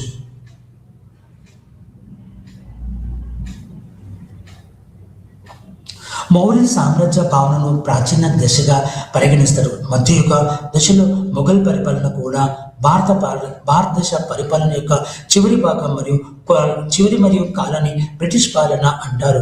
భారత పరిపాలన భావన మరియు ఆచరణకు మూలంగా కౌటిల్యుని అర్థశాస్త్ర గ్రంథాన్ని గుర్తించవచ్చు. ఈ గ్రంథం యొక్క గొప్పతనం ఏమిటంటే ఇది భారతదేశంలో పరిపాలనను హేతుబద్ధీకరించడానికి చేసిన కేవలం తాత్విక మరియు సైద్ధాంతిక ప్రయత్నం మాత్రమే కాకుండా పరిపాలనకు ఒక మార్గదర్శిగా ఉపయోగపడుతుంది.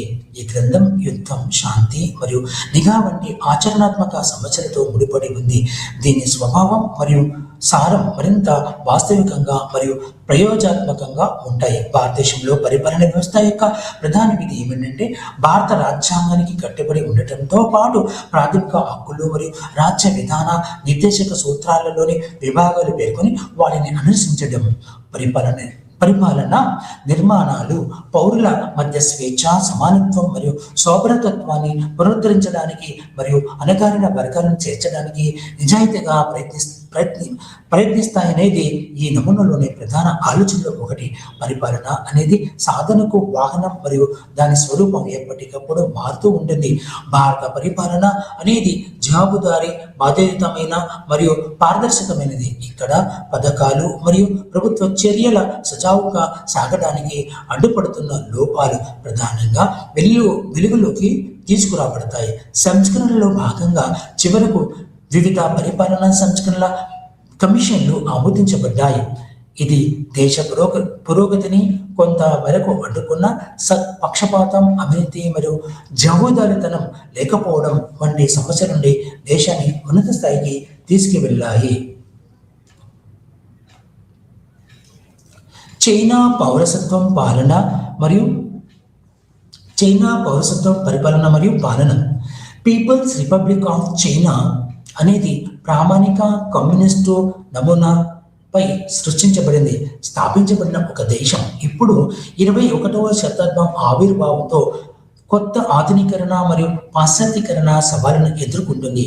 ఇవి చైనా దేశాన్ని పెట్టుబడిదారీ నమూనా వైపు నడిపించాయి. అందువల్ల 21వ శతాబ్దం అనంతరం ప్రపంచంలో చైనా పాలన మరియు పరిపాలన యంత్రాంగం మరియు పెట్టుబడిదారీ అయిన క్రిస్టో కమ్యూనిస్టు నమూనా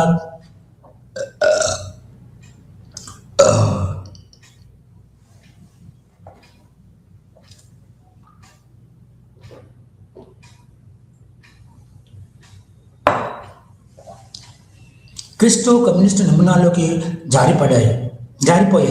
కార్యనిర్వాహక వర్గం పరంగా చైనీయులు ప్రభుత్వ నిర్వాహకులు మాండరీస్ల ద్వారా తన ప్రయాణాన్ని ప్రారంభించారు.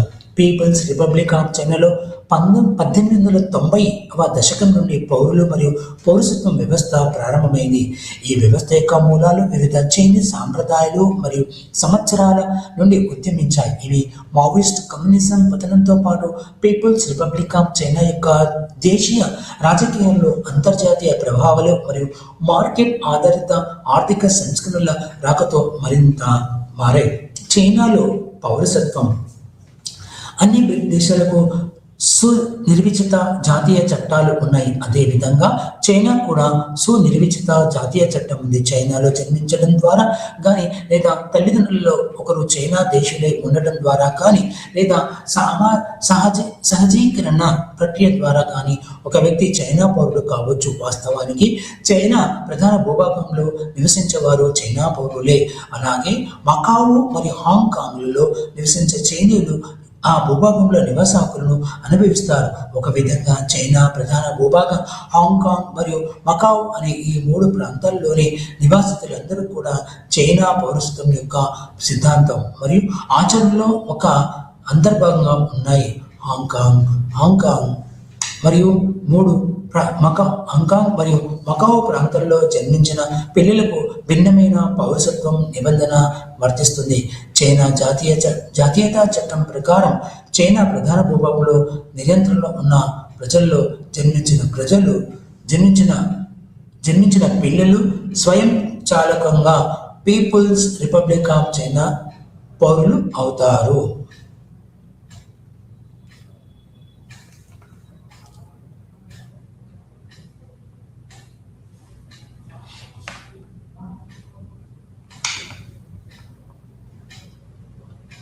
పీపుల్ రిపబ్లిక్స్ ఆఫ్ చైనా వెలుపల నివసిస్తున్న చైనీయులు జననం జరిగిన ఆ వ్యక్తి చైనా పౌరసత్వం పొందుతాడు. ఆచరణాత్మకంగా చెప్పాలంటే చైనా భూభాగంలో నివసిస్తున్న విదేశీయులు పూర్తి స్థాయి పౌరులుగా కాకుండా శాశ్వత పౌరులుగానే ఉంటారు. అయితే పౌరసత్వం పొందే ప్రక్రియ క్రమంగా మరియు చాలా నెమ్మదిగా జరుగుతుంది. అందువల్ల హాంకాంగ్ మరియు మకావు ప్రాంతాల నుండి కూడా పౌరులందరికీ పౌరసత్వం ఇంకా అందలేదు. దీనికి ఒక ఉదాహరణగా టిబెట్లో సామూహిక పౌరసత్వం ప్రక్రియ జరిగింది. నేపాల్ మూలాలకు చెందిన 200 మంది దమన్లు పీపుల్స్ రిపబ్లిక్ ఆఫ్ చైనా యొక్క సహజ పౌరులుగా మారారు.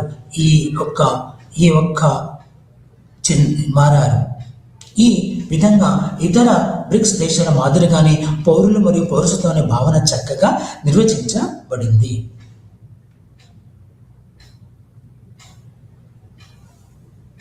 పరిపాలన మరియు పాలన. ఇక్కడ పీపుల్ రిపబ్లిక్ ఆఫ్ చైనా అధిక జనాభా కలిగిన ఒక పెద్ద దేశం కాబట్టి ప్రాచీన కాలం నుండి చైనా అనేక పరిపాలనా విభాగాలుగా విభజించబడింది. రాజ్యాంగబద్ధంగా చైనా 3 అంచెల పాలన మరియు పరిపాలన ఉండాలి. కానీ ఆచరణలో పీపుల్స్ రిపబ్లిక్ ఆఫ్ చైనాలో 5 అంచెల పరిపాలన మరియు పాలన ఉన్నాయి. పీపుల్స్ రిపబ్లిక్ ఆఫ్ చైనాలోని పరిపాలన అంచెల్లో ప్రావిన్షియల్, ప్రాస్పెక్చర్స్, కౌంటీ, టౌన్షిప్ మరియు గ్రామం ఉన్నాయి. సంవత్సరాలు గడిచే కొద్దీ 2 ముఖ్యమైన విభజనలు జరిగాయి. మొదటిది చైనా యొక్క ఈశాన్య ప్రాంతాల్లో ప్రొవిన్షియల్ కేంద్రాల పునర్వ్యవస్థీకరణ మరియు రెండవది చైనాలో స్వయం ప్రతిపత్తి గల ప్రాంతాల స్థాపన. ఈ ప్రాంతాల్లోని వివిధ స్థానిక సంస్కృతులు మరియు సమస్యలను సృష్టించాయి. ఇది చైనా జాతీయ రాజ్యంలో పరిపాలన విధానంలో మరియు పాలనా స్వభావంలో వైవిధ్యం అవసరాన్ని నొక్కి చెబుతుంది. చైనా యొక్క ఏకీకృత పాలన, ఐక్యత మరియు సామూహిక సమైక్యత అనే ఆకాంక్ష ఉంది. క్వీన్ రాజవంశం కాలంలో దేశం మొత్తం చిన్న రాజులు, ప్రభువులు మరియు జిల్లా అధిపతులు ఇతర ప్రభువులు మరియు తెగలతో కలిసి అస్థిరమైన విదేశీయులతో విభజించబడింది. కొన్ని దశాబ్దాల తర్వాత చైనా జాతీయ విచ్ఛిన్నం మరియు అనైక్యత అనే సుడిగుండంలోకి జారిపోకుండా చూడాలన్న చైనీయుల ఆకాంక్ష ఉద్భవించింది.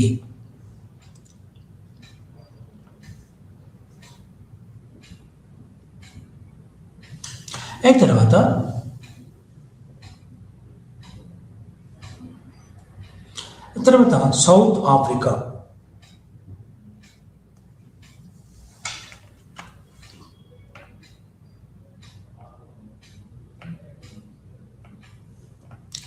దక్షిణాఫ్రికా.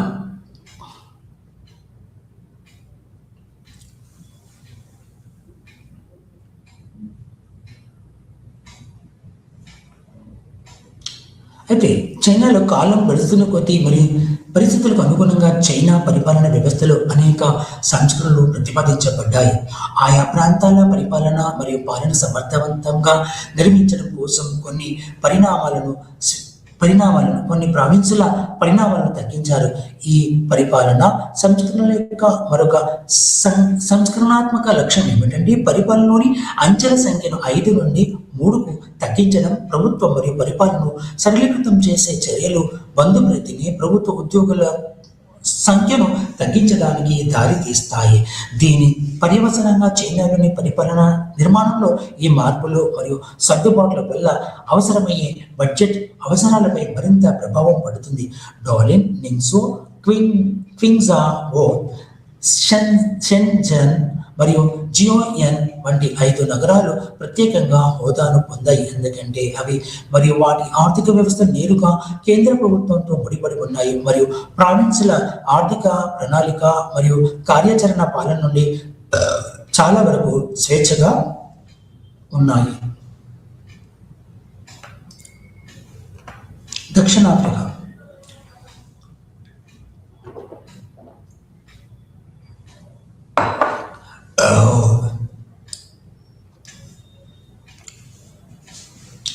దక్షిణాఫ్రికా పౌరసత్వం, పరిపాలన మరియు పాలన. ఆఫ్రికా ఖండంలోనే విభిన్న దేశాల్లో దక్షిణాఫ్రికా ఒకటిగా నిలుస్తుంది.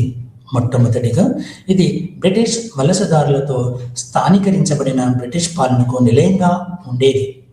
అయినప్పటికీ దక్షిణాఫ్రికా దేశం అన్ని స్థాయిల్లో జాతి వివక్ష వ్యవస్థకు ప్రసిద్ధి చెందింది. దీనిని అపార్ట్ హైడ్ అని పిలుస్తారు. దేశ పరిపాలన నిర్మాణంలో వివక్ష యొక్క మూలాలు పాతుకుపోయినప్పటికీ దక్షిణాఫ్రికాలోని పట్టణ ప్రాంతాల్లో విస్తృత పరిపాలన అనేది స్థానిక మరియు మెట్రోపోల్ అభివృద్ధి నమూనాల యొక్క వివేకవంతమైన మిశ్రమంగా ఉంటుంది. దక్షిణాఫ్రికాలో పౌరసత్వం. బ్రిక్స్ కూటమిలో ఇటీవల దక్షిణాఫ్రికా ఒక ప్రముఖ దేశం. ఇది పూర్తిగా పాశ్చాత్య వ్యతిరేక ధోరణిపై ఆధారపడి పనిచేయదు. దక్షిణాఫ్రికాలో పౌరసత్వం పొందడానికి కొన్ని షరతులు ఉన్నాయి. దేశ భూభాగంలో జన్మించిన బిడ్డ పుట్టుకతోనే పౌరుడు అవుతాడు. అలాగే తల్లిదండ్రుల్లో ఒకరు దక్షిణాఫ్రికా పౌరుడై ఉండి దత్తత తీసుకున్న తల్లిదండ్రులకు దక్షిణాఫ్రికాలో జన్మించిన వారు కూడా ఆ దేశ పౌరులే.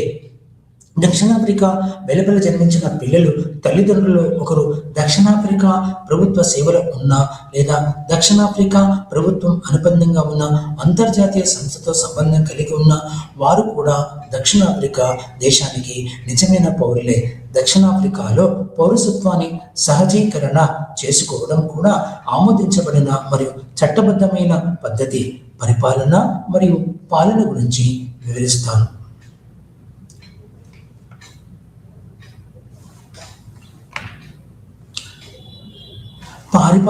పాలన దక్షిణాఫ్రికాలో ప్రజాసేవ ఉంది.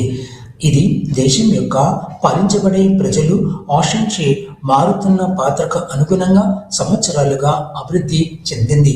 దక్షిణాఫ్రికాలో ప్రజా పరిపాలన యొక్క మొత్తం పరిధి 1994 నాటి ప్రజాసేవ చట్టం పరిధిలోకి వచ్చింది. ఈ చట్టం ప్రజాసేవ యొక్క విధులను నిర్ధారిస్తుంది మరియు వివిధ ప్రభుత్వ విభాగాల సంస్థాగత నిర్మాణాలు మరియు స్థాపనను పరిశీలిస్తుంది. అలాగే వివిధ ఉద్యోగులకు కార్మిక సంబంధాలు, సేవా నిబంధనలు మరియు ఇతర ఉపాధి అంశాలను నిర్ణయిస్తుంది. ఈ చట్టం దక్షిణాఫ్రికా యొక్క పరిపాలన నిర్మాణంలో ఈ గవర్నెన్స్ మరియు నైతిక సమగ్రత మరియు అవినీతి నిరోధక తనిఖీలు మరియు సమతుల్యతల సమస్యను కూడా కవర్ చేస్తుంది. ఇందులో దేశ పరిపాలనా వ్యవస్థలో విజిల్ బ్లోయర్లు రక్షించబడే షరతులు ఉన్నాయి.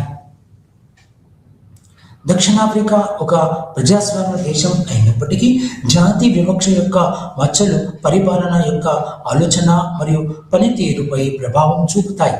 దాదాపు 95% ప్రభుత్వ రంగ పదవులు శ్వేత జాతుల ఆధీనంలో ఉన్నాయి. కేవలం 0.6% మాత్రమే ప్రభుత్వ రంగ అధికారులు నల్ల జాతీయులు ఉన్నారని తెలియవచ్చు. అయితే నల్ల జాతీయులు ప్రభుత్వంలోని మధ్య మరియు దిగువ స్థాయిల్లో, అలాగే దక్షిణాఫ్రికాలోని స్వదేశీ సంస్థల్లో మెజార్టీగా ఉన్నారు. ఇవన్నీ దక్షిణాఫ్రికా పరిపాలన వ్యవస్థలో భారీ సంస్కరణలు అవసరమని సూచిస్తున్నాయి. దేశంలోని అధికార యంత్రాంగాన్ని విశ్వసించలేమని, సమర్థవంతమైన నిర్వహణ మరియు సమర్థవంతమైన పరిపాలన కోసం ఈ నిర్మాణాన్ని స్థానిక, ప్రాంతీయ మరియు సమాఖ్య స్థాయిల్లో స్పష్టంగా విభజించాలని నిశ్చయంగా చెప్పబడింది.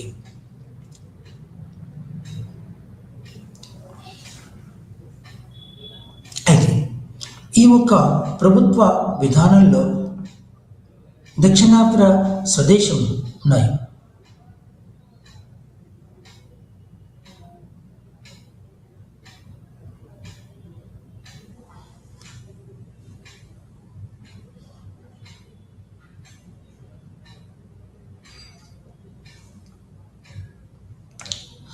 దక్షిణాఫ్రికాలో ప్రజాసేవ ఉంది. ఇది దేశం మరియు పాలితులచే ఆశించే మారుతున్న పాత్రకు అనుగుణంగా సంవత్సరాలుగా అభివృద్ధి చెందింది. దక్షిణాఫ్రికాలో ఏదైతే భేదభావం ఉందో, అంటే నల్లవాళ్ళు, తెల్లవాళ్ళు, అధిక శాతం తెల్లవాళ్ళు వివిధ హోదాల్లో ఉన్నతమైన హోదాలు ఉన్నారు. దిగువ స్థాయిలో నల్లవాళ్ళు ఉన్నారు. ఇది జాతి విభేదాలుగా చెప్పబడుతుంది. అయినా సరే దక్షిణాఫ్రికాలో పాలన ఎంతో కొంత భేదభావాలు ఉన్నాయి. అని స్పష్టంగా చెప్పబడుతుంది. మనం బ్రిక్స్ దేశాల్లో ఎప్పుడైతే ఇప్పటివరకు మనం నేర్చుకున్నామో బ్రెజిల్ దేశాలు ఎలా పనిచేస్తున్నాయి, వాటి యొక్క జాతీయ హోదా ఎలా ఉంది, వాటి యొక్క ప్రభుత్వం ఎలా ఉంది, వాటి యొక్క పాలన ఎలా ఉంది, మరియు సిటిజన్షిప్ ఏదైతే ఉందో అంటే పౌరసత్వం ఎలా ఉందో ఆ పౌరసత్వం గురించి నేను మీకు వివరించాను. అయితే దీంట్లో భాగంగా మనం ఏం చేస్తామంటే మరొకసారి వాటి గురించి మళ్ళీ మీకు వివరిస్తాను.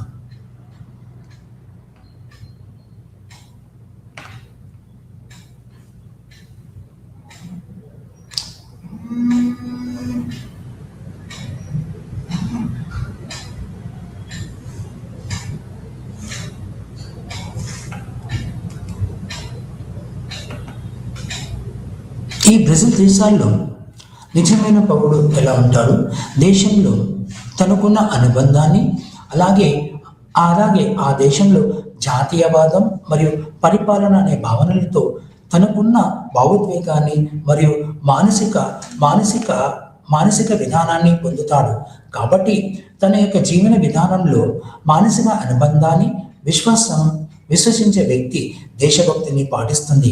ఎప్పుడైతే పౌరసత్వం తీసుకుంటాడో ఆ పౌరసత్వం నేను పలానా దేశాన్ని, నేను భారతీయుని, నేను బ్రెజిలియన్ని, నేను చైనావాన్ని, నేను ఒక రష్యావాన్ని అనే వ్యక్తులతో పోలిస్తుంది. కాబట్టి తన విధులకు శ్రద్ధంగా నిర్వర్తించే వ్యక్తి కొన్ని హక్కులను కూడా పొందుతాడు.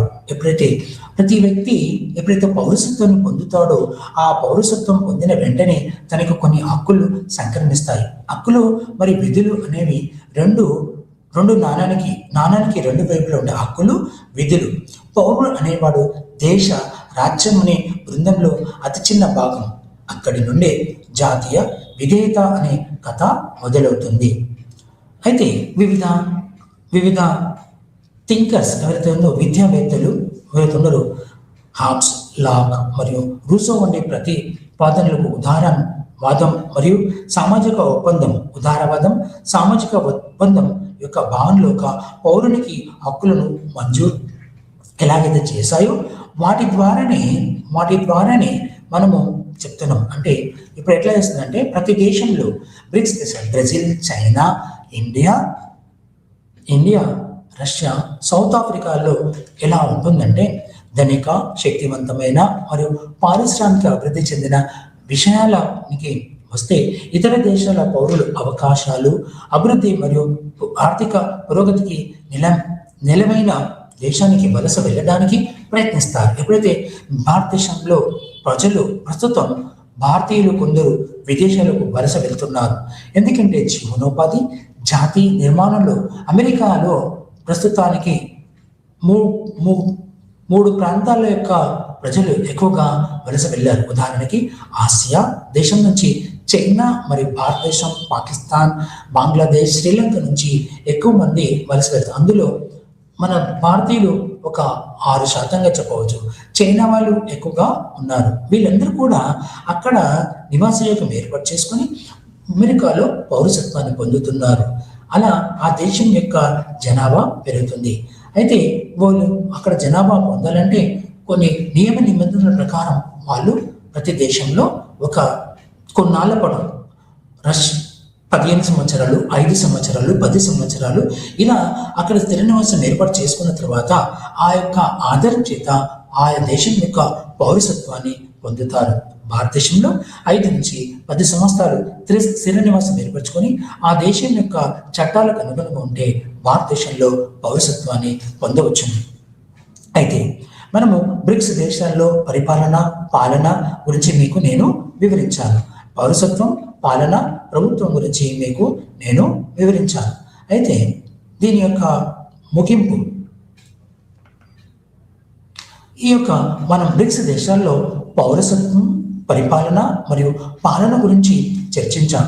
బ్రిక్స్ కూటమిలో ఇతర దేశాల మాదిరిగానే వివిధ పరిపాలన నిర్మాణాలపై నొక్కి చెప్పడం వెనుక ఉద్దేశం ప్రజాసేవ యొక్క ప్రాముఖ్యతను తెలియజేయడం, లక్ష్యాలను కార్యక్రమాలుగా మరియు ప్రాజెక్టులుగా మార్చగల రాష్ట్ర సామర్థ్యాన్ని పునఃపరిశీలించడం మరియు అంతిమంగా ఈ కార్యక్రమాలు ఈ కార్యక్రమాలు మరియు లక్ష్యాల అమలును నిర్ధారించడం, అందువల్ల అవినీతికి కార్యనిర్వహణ సౌలభ్యం లోతుగా పాతుకుపోయిన పాత మరియు సాంప్రదాయ సంస్థాగత సమస్యల కారణంగా పౌరులకు సేవ చేసే సంస్థల సామర్థ్యాన్ని మెరుగుపరచడానికి దీర్ఘకాలిక మరియు వ్యూహాత్మక విధానం అవసరం. ఇంతటితో ఈ యొక్క ఉపన్యాసాన్ని ఇక్కడే ముగిస్తున్నాను. నమస్కారం.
ডিছকাশ্যনৰ বিষয় হৈছে পাঠ্যক্ৰমৰ বুজা অৰ্থাৎ আণ্ডাৰষ্টেণ্ডিং কাৰিকুলাম।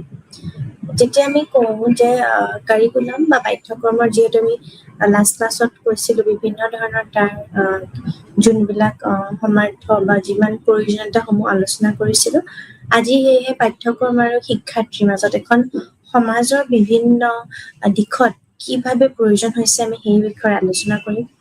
এতিয়া যেতিয়া আমি কওঁ যে আমাৰ শিক্ষাৰ সদায় এটা প্ৰধান লক্ষ্য হৈছে যে শিক্ষাৰ্থীসকলক আমি মানসিক বা বৌদ্ধিকভাৱে বিকাশ আনা, অৰ্থাৎ আমাৰ যোনখিনি মেণ্টেল আৰু ইণ্টেলেকচুৱেল ভাৱে আমি ডেভেলপমেণ্ট কৰাত, তাৰ লগত যেতিয়া পাঠ্যক্ৰম হৈছে এনেকুৱা এটা আহিলা য'ত আমি যাৰ সহায়ত আমি বিভিন্ন ধৰণৰ কামসমূহ বা বিষয়সমূহ আমি সম্পন্ন কৰিব পাৰোঁ বিভিন্ন বিষয়বস্তুত। অৰ্থাৎ পাঠ্যক্ৰমত সেই বিভিন্ন ধৰণৰ পূৰ্ব নিৰ্ধাৰিত হৈ থাকে, যেনেকে আমি যোনখিনি গ'লছ বা যোনখিনি আমাৰ লক্ষ্য সেইখিনিত আমাৰ সদায় আগতে প্ৰি ডিটাৰমাইন থাকে, অৰ্থাৎ পূৰ্ব নিৰ্ধাৰিত হৈ থাকে। তাৰ লগত কিছুমান উদ্দেশ্যও থাকে, অৰ্থাৎ অবজেক্টিভছ থাকে, যে কি উদ্দেশ্যৰে আমি এই পাঠটো আমি পঢ়াম ক্লাছত বা তাৰ ফলত কিখিনি আমি আউটকাম পাম। তো সেইখিনি তাৰ উদ্দেশ্যৰ ওপৰত আমাৰ বিভিন্ন ধৰণৰ নিৰ্বাচিত হৈ থাকে, আৰু সেয়েহে সংগঠিত বিভিন্ন ধৰণৰ বিষয়বস্তুসমূহৰ বিষয়ে আমি শিক্ষণৰ অভিজ্ঞতাসমূহ লাভ কৰোঁ।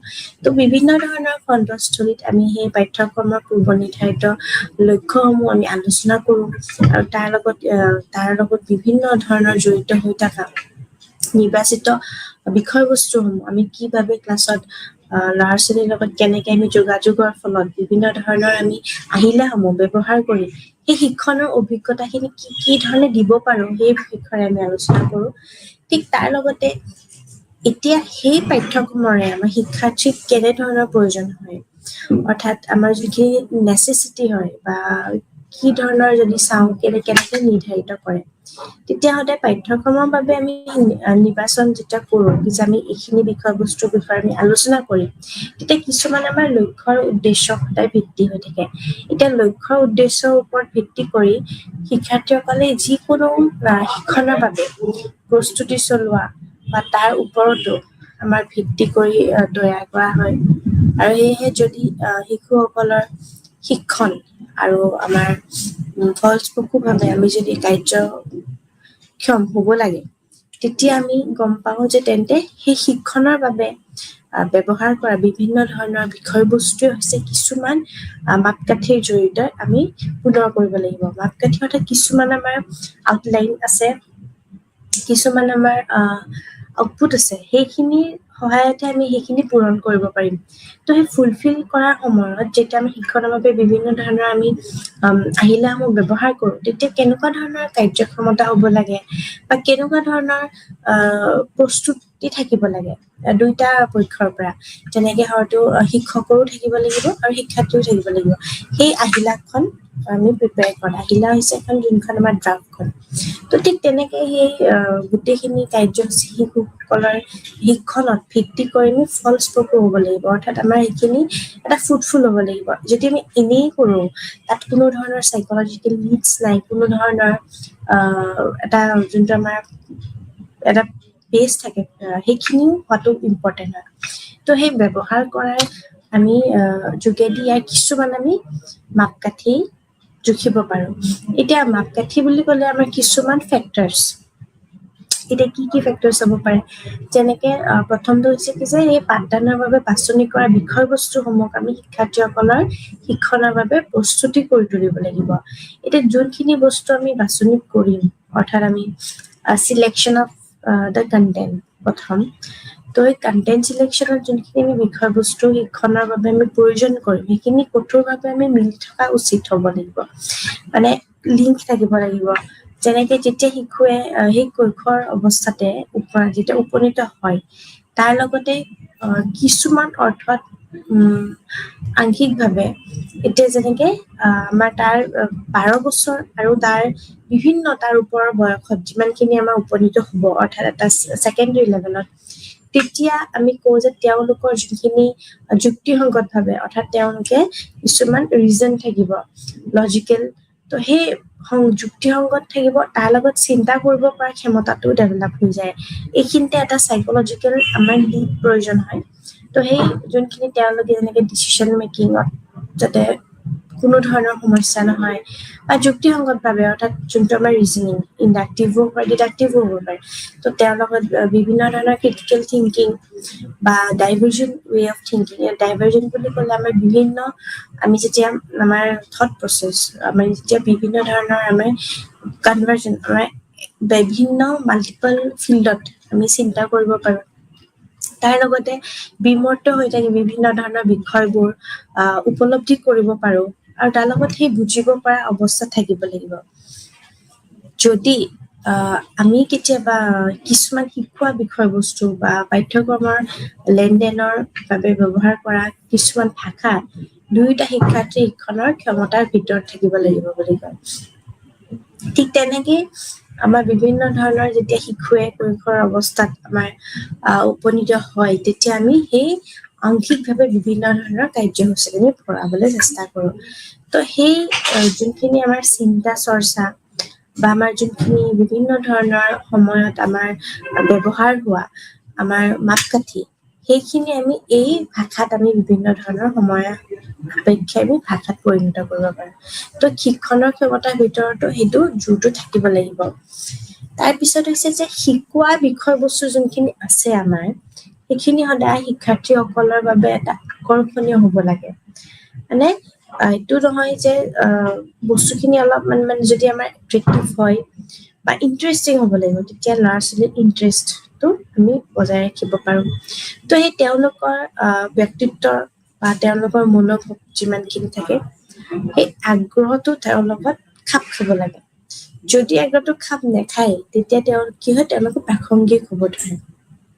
তো ই প্ৰাসংগিক হোৱাৰ লগতে কিছুমান তেওঁলোকৰ কি হয় যে ভৱিষ্যতৰ জীৱনৰ বাবে এটা উপযোগী হোৱাটো খুবেই প্ৰয়োজন। এতিয়া আমাৰ যোনখন আমি কিতাপত পঢ়োঁ, সেইখিনি একচুৱেলি প্ৰেক্টিকেল লাইফত আমাৰ ইমপ্লিমেণ্টেশ্যন হ'ব লাগে। ঠিক তেনেকুৱাই এতিয়া আমি কিছুমান কনচেপ্ট আছে, যেনেকে তেওঁলোকে এই সত্যটো উপলব্ধি কৰে যে তেওঁলোকে ইয়াক কেতিয়াও গুৰুত্ব সহকাৰে ল'ব আৰু ভালকৈ শিকিব, কি মানে ইম্পৰ্টেঞ্চটো। সেই শিকোৱা বিষয়বোৰৰ যদি আমি বৈধতা চাওঁ, তেতিয়া সেইটো সদায় বৈধতা থাকিব লাগিব, অৰ্থাৎ ভেলিডেশ্যন লাগিব।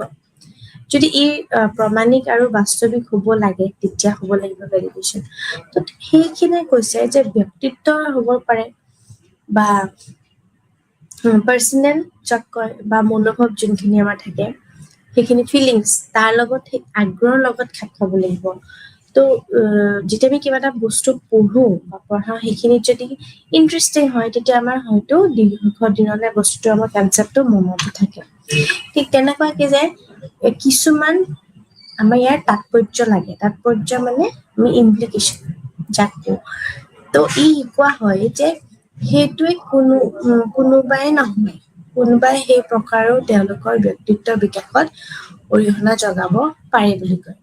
ঠিক তেনেকে ইয়াৰ ফলত আমাৰ বিভিন্ন ধৰণৰ স্বাৱলম্বিতা হ'ব লাগে, বা তেওঁলোকে যি শিকে সেইবোৰৰ তেওঁলোকক স্বাধীন হ'বলৈ সদায় সহায় কৰিব লাগে। তাৰ লগত যেতিয়া সম্ভাৱনা থাকিব লাগে, তেতিয়া আমাৰ সময় বা সম্পদ বা খৰচ, এই ক্ষেত্ৰত আমাৰ বিভিন্ন ধৰণৰ সম্ভৱ যোনবোৰ আমাৰ সম্ভৱ থাকে, সেইখিনি আমাৰ হ'ব লাগে। আৰু বৰ্তমান অৰ্থত আমাৰ ৰাজনৈতিকভাৱে জলবায়ুৰ লগত বিভিন্ন ধৰণৰ খাপ খোৱাও হ'ব লাগে, অৰ্থাৎ যোনখিনি আমাৰ ইক'চিষ্টেম, ইক'লজি, তাৰ লগত আমাৰ বিভিন্ন ধৰণৰ ৰিচোৰ্চেছ হ'ব পাৰে বা টাইম, এই গোটেই বস্তুবোৰৰ লগত আমাৰ এটা সম্ভাৱনীয়তা থাকিব লাগে বুলি কয়। ঠিক তেনেকে আমাৰ গোটেই জাতিটোৱে যেতিয়া আমাৰ লালন পালন কৰা দাৰ্শনিক দিশটো, অৰ্থাৎ ফিলচফিকেল এছপেক্ট, সাংস্কৃতিক, কালচাৰেল, আৰু যোনটো নৈতিক, অৰ্থাৎ আমাৰ মৰেল, যোনটো আমাৰ মৰেলিটি, সেইখিনি আমাৰ মূল্যবোধবোৰ যোনবোৰ থাকে, অৰ্থাৎ আমাৰ ভেলুজ, সেইখিনি গোটেইখিনি শিকিবলৈ সক্ষম হ'ব লাগে। তো এতিয়া সেইকাৰণে আজিকালি যোনবোৰ আমাৰ ডিগ্ৰী কোৰ্চ আছে, সেইখিনি একৰ্ডিং টু এক্সকিউজ মি তো এনইপিত যিমানখিনি আমাৰ কোৰ্চ থাকে তাত প্ৰত্যেকটো দিশত প্ৰত্যেকটো ছাবজেক্টত আমাৰ মেইন অবজেক্টিভটো অৰ্থাৎ উদ্দেশ্য হৈছে ইনকালকেশ্যন অফ ভেলুজ অৰ্থাৎ আমি কেনেকে মূল্যবোধৰ বীজখিনি আমি প্ৰত্যেকটো ছাবজেক্টত প্ৰত্যেকটো আমাৰ যিমানখিনি আৰ্টছৰে হওক বা বিভিন্ন ধৰণৰ লেংগুৱেজ পেপাৰত হওক বা বিভিন্ন ধৰণৰ মেনেজমেণ্ট আমি কেনেকে সেইখিনিত সক্ষম হ'ব পাৰোঁ সেইখিনি আমাৰ সেইকাৰণে এইটো এটা মেইন কি যে আমি ভেলু এডুকেশ্যনটো এটা কম্পালচাৰী পেপাৰ হয় যদিও আমি হায়াৰ ষ্টাডিজৰ কাৰণে ইউনিভাৰ্চিটি লেভেলতো যদি চাওঁ তেতিয়াও আমাৰ এখন পেপাৰ থাকে এইখন আছে ভেলু এডুকেশ্যন তো ভেলু এডুকেশ্যন কিয় ইম্পৰ্টেণ্ট হয় অৰ্থাৎ মূল্যবোধ শিক্ষা বুলি যাক কওঁ কাৰণ কি তাত বিভিন্ন ধৰণৰ মূল্যসমূহ অৰ্থাৎ মূল্য মানে কি বা আমাৰ কেনেকুৱা ধৰণৰ বিভিন্ন প্ৰকাৰ আছে যেনেকে মৰেল ভেলুজ হ'ব পাৰে ছ'চিয়েল ভেলুজ হ'ব পাৰে বা বিভিন্ন ধৰণৰ পলিটিকেল ভেলুজ এইবোৰ প্ৰত্যেক ধৰণৰ ভেলুজ আছে তো সেইবোৰ আমাৰ কেনেকে আমাৰ বিভিন্ন সময়ত কিভাৱে প্ৰয়োজন হয় তো গোটেই সমাজৰ লগত জড়িত হৈ থাকে বা আমাৰ সাংস্কৃতিক বিভিন্ন ধৰণৰ আমাৰ এছপেক্ট আছে যেনেকে কোনে কোনটো বঁটা পালে বা কেনেকুৱা ধৰণৰ আমাৰ কালচাৰেলি কিমান আগুৱাই গৈছে তো এই গোটেইখিনি আমাৰ সেই মূল্যবোধৰ বীজটো দিয়াত খুবেই বেছি ইম্পৰ্টেণ্ট হয় তো ঠিক তেনেকে আমি কাৰিকুলামৰ থ্ৰুৱেদি বা বিভিন্ন ধৰণৰ কাৰ্যসূচী দি অৰ্থাৎ এক্টিভিটিজ দি পেলাই আমি এই মূল্যবোধখিনি দিব মানে প্ৰয়োজন হয় দিয়াটো তো এনে হ'ব লাগে যে ই কেতিয়াও সেই জনসাধাৰণৰ যোনখিনি আমাৰ অৰ্থনৈতিক বিকাশ থাকে অৰ্থাৎ ইকনমিকেল ডেভেলপমেণ্ট আৰু নিয়োগযোগ্যতাৰ সম্ভাৱনা মুকলি কৰিবলৈ সক্ষম হয় ঠিক তেনেকেই মুঠতে শিক্ষাৰ্থীসকলক যি শিকোৱা হয় যে সেয়া কেৱল জাতিটোৱে সদায় লালন পালন কৰা আৰু মূল্যবোধৰ নীতিৰ বীজ সিঁচোৱাটো বাবেই নহয় কিন্তু অকল এটা কমিউনিটিৰ কাৰণে বুলি নহয় কিন্তু তেওঁলোকৰ ব্যক্তিগত খণ্ডটো খুব বেছি প্ৰয়োজন ব্যক্তিগত আৰু অৰ্থনৈতিক বিকাশৰ বাবেও হ'ব লাগে বুলি কয় ঠিক তেনেকে এতিয়া পাৰ্চনেলে হওক বা তেওঁৰ লগত বিভিন্ন ধৰণৰ আমাৰ অকল ছ'চাইটিয়ে নহয় কিন্তু তেওঁ যাতে সেই পাৰ্চনেল লেভেলতো যাতে সেইখিনি মূল্যবোধে পিছত সহায় কৰে ঠিক তেনেকে সমাজৰ প্ৰয়োজনীয়তাসমূহত আমাৰ শিক্ষা সমাজৰ বাবে কি হয় যে সমাজৰ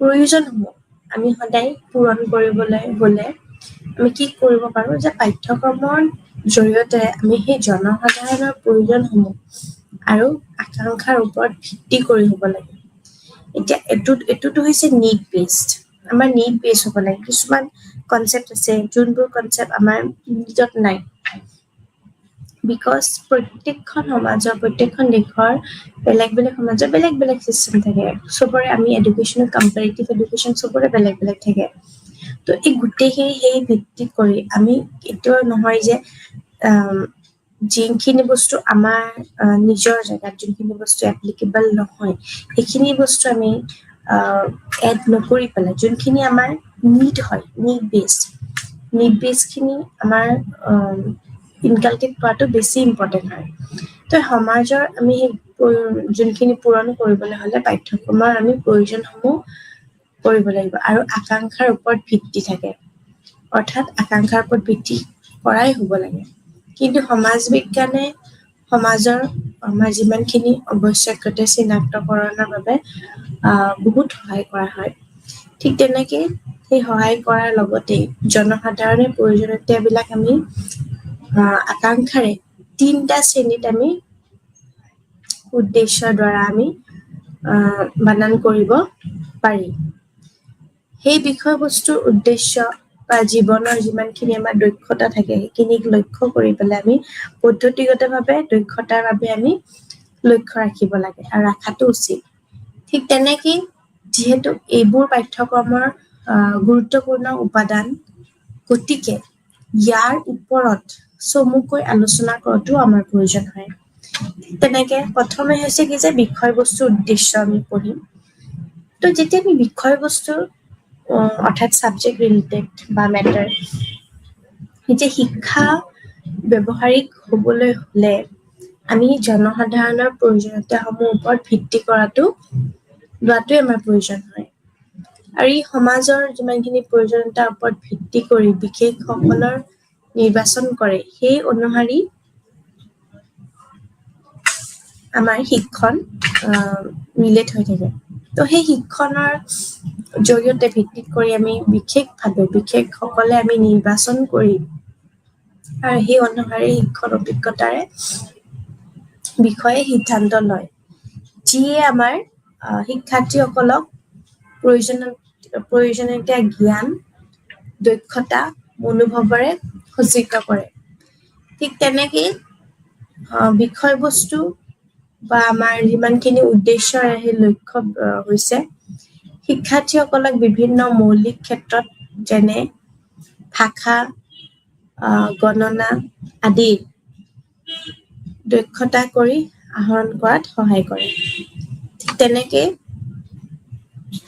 আমাৰ বিভিন্ন ধৰণৰ শিক্ষাৰ্থীসকলৰ এটা গুৰুত্বপূৰ্ণ প্ৰয়োজনীয়তা হ'ল যোগাযোগৰ আমাৰ যিমানখিনি ফলস্বৰূপ উপায় আছে সেইখিনি তেওঁলোকৰ ভাষা শিকোৱা হয় তেওঁলোকে গণনা দক্ষতা আহৰণ কৰিব লাগিব সেয়েহে তেওঁলোকৰ গণিত শিকোৱা হয় তাৰ লগত বিভিন্ন বিজ্ঞানৰ বিষয়ে অলপ জানিব লাগিব গতিকে তেওঁলোকক ৰসায়ন বিজ্ঞান অৰ্থাৎ কেমিকেল চায়েন্স পদাৰ্থ বিজ্ঞান তাৰ লগত বিভিন্ন ধৰণৰ জীৱ বিজ্ঞান অৰ্থাৎ লাইফ চায়েন্সেছ শিকোৱা হয় ঠিক তেনেকে সেই গুৰুত্ব জনাটো বহুত ইম্পৰ্টেণ্ট হয় বিভিন্ন ছাবজেক্ট মেটাৰত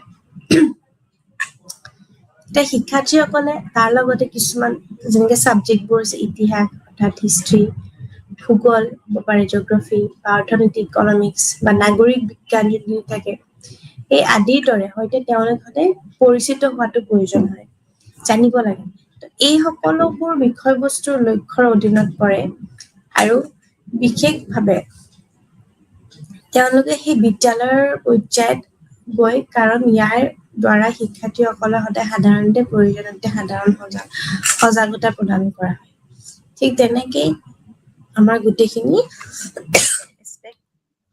থাকে জীৱন দক্ষতাৰ উদ্দেশ্য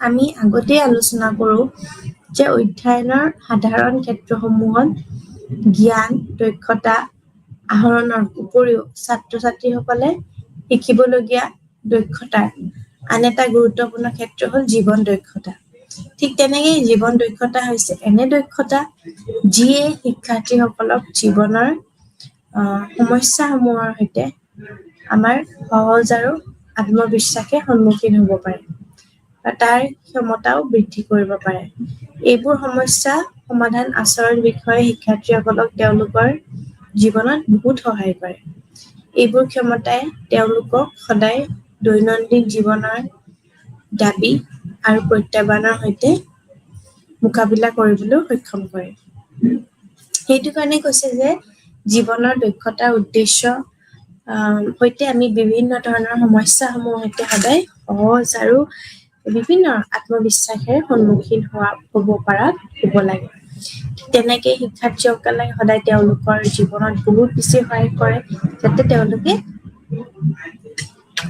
আগবাঢ়ি যায় এতিয়া জীৱনৰ যদি আমি দক্ষতা বুলি কওঁ তেতিয়া স্কিল সংখ্যাত আমি কেইবাটাও ক'ব পাৰোঁ কিন্তু মূল জীৱন দক্ষতা বুলি ক'লে আমি গণ্য কৰা কেইটামানক আমি আয়ত্ত কৰিব লাগিব ইয়াৰে কিছুমান যেনে আত্মসন্মান অৰ্থাৎ আমাৰ যিমানখিনি নিজৰ যিটো চেল্ফ ৰেচপেক্ট আত্মসচেতনতা অৰ্থাৎ চেল্ফ এৱেৰনেছ মানসিক চাপ যোনটো আমাৰ মেণ্টেল ইলনেছ আৰু আৱেগৰ সৈতে যোনখিনি আমাৰ থাকে সেইখিনি আমি নিস্বাৰ্থভাৱে মোকাবিলা কৰাত আমাক নিজকে ভালদৰে বুজিবলৈ আৰু পৰিচালনা কৰিবলৈ সহায় কৰে তেনেকে আন কিছুমান জীৱন দক্ষতাই যেনেকে ফলস্বৰূপে আমাৰ যোগাযোগ কৰি ব্যক্তিগত সম্পৰ্কত আমাৰ আদিয়ে আমাক আনৰ লগত সদায়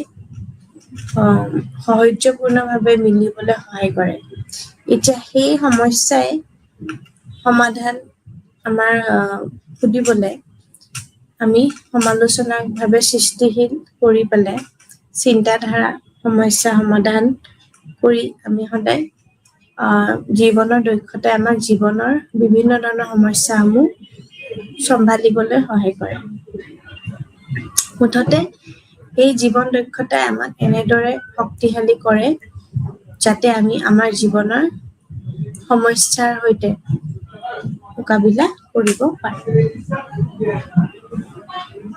পদ্ধতিগত দক্ষতাৰ উদ্দেশ্য হৈছে যে জীৱন দক্ষতাৰ উপৰিও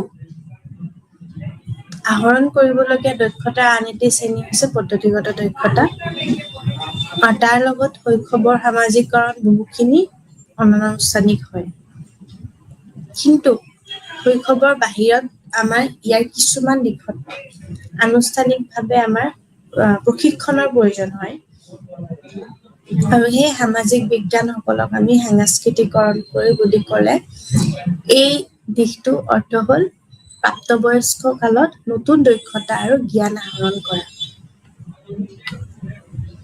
এতিয়া আমি যিমানখিনি জনা মতে যে সমাজৰ অবিৰত অস্তিত্ব বুলি ক'লে নিৰ্ভৰ কৰে বিভিন্ন পেছাদাৰীৰ লগত আৰু বিশেষজ্ঞ ব্যক্তিৰ আমাৰ উপলব্ধ কৰি তাৰ ওপৰত বা বিভিন্ন সামাজিক আনুষ্ঠানিক পৰিচালনা কৰিবলৈ সমাজখনক চিকিৎসক বা অভিযন্তা বা বিভিন্ন ধৰণৰ শিক্ষক আৰক্ষী আদিৰ প্ৰয়োজন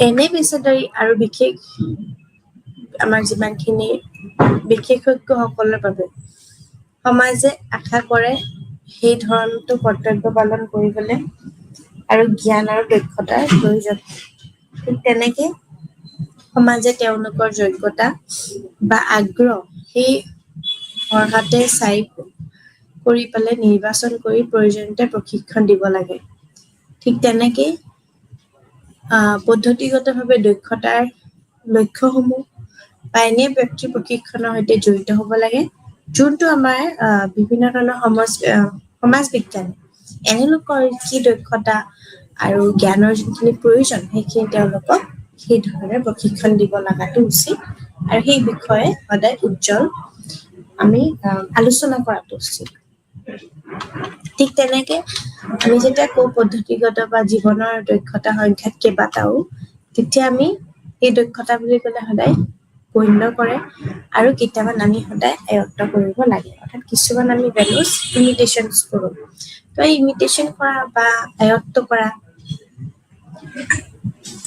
কিছুমান আছে যেনেকে আমাৰ ভেলুজ বুলি ক'লে আমি আত্মসন্মান এইখিনি সচেতনতা মানসিক চাপ আৰু আৱেগৰ সৈতে জড়িত হৈ থাকে ঠিক তেনেকে আৱেগ বুলি ক'লে বা আমাৰ বিভিন্ন ধৰণৰ যোগাযোগৰ ব্যক্তিগত সম্পৰ্ক কৰি তো সেইখিনি আদি আমাক কি কৰে যে আনৰ লগত সেই আমাৰ যিখিনি সৌহাৰ্দ্যপূৰ্ণভাৱে সদায় মিলিবলৈ সহায় কৰে অৰ্থাৎ আমি মিউচুৱেলি কেনেকে আমি বস্তুটো সমাধান কৰোঁ বা সমালোচনামূলক কৰি অৰ্থাৎ ডিছকাশ্যন কৰি সৃষ্টিশীল চিন্তাধাৰা অৰ্থাৎ কনষ্ট্ৰাকটিভ থিংকিং বুলি যাক কয় কনষ্ট্ৰাকটিভ থিংকিং আমাৰ বিভিন্ন ধৰণৰ সমস্যাবিলাক সমাধান আদি জীৱন দক্ষতাই আমাক জীৱনৰ সমস্যাসমূহ চম্ভালিবলৈ সহায় কৰে মুঠতে এই জীৱন দক্ষতাই আমাক এনেদৰে শক্তিশালী কৰে যাতে আমি আমাৰ জীৱনৰ সমস্যাৰ সৈতে আমি যুঁজিব পাৰোঁ তো এই গোটেইখিনি সমস্যাৰ সমাধান আচৰণ যিয়ে শিক্ষাৰ্থীসকলক তেওঁলোকৰ জীৱনত বহুত সহায় কৰি আহিছে আৰু সেই ক্ষমতাই তেওঁলোকক দৈনন্দিন জীৱনৰো দাবী আৰু প্ৰত্যাহ্বান জনায় ঠিক তেনেকে আমি সক্ষম কৰাৰ লগতে কিছুমান গুৰুত্বপূৰ্ণ ক্ষেত্ৰত আমি আৰ্হি লৈ পেলাই আমি দক্ষতাপূৰ্ণভাৱে যাব লাগিব আৰু সেই অধ্যয়নৰ মাজত অৰ্থাৎ যোনখিনি অধ্যয়ন কৰিছে যোনখিনি ৰিচাৰ্চ কৰিছে বা গৱেষণা কৰিছে সেইখিনি আমি সদায় সাধাৰণ ক্ষেত্ৰতসমূহ জ্ঞান আৰু দক্ষতাই সহায় কৰে তো এই শিক্ষাৰ্থীসকলৰ তাত বিভিন্ন ধৰণৰ গুৰুত্বপূৰ্ণ যোগাযোগ হয় তাৰ মাজত এটা হৈছে ফলস্বৰূপ উপায় যোনটো আমি আউটকাম তো সেই তেওঁলোকৰ যিমান বিভিন্ন ধৰণৰ ক্লাছৰুমত যেনেকৈ লেংগুৱেজ পেপাৰ থাকে ভাষা শিকোৱা হয় বা তেওঁলোকক গণনাৰ বাবে দক্ষতা জনোৱা হয় তো এনেকুৱা ধৰণৰ বিভিন্ন ধৰণৰ পৰিস্থিতিত বিভিন্ন বিজ্ঞানৰ সৈতে আমি জড়িত হ'ব লাগে তো তেনেকুৱা ধৰণৰ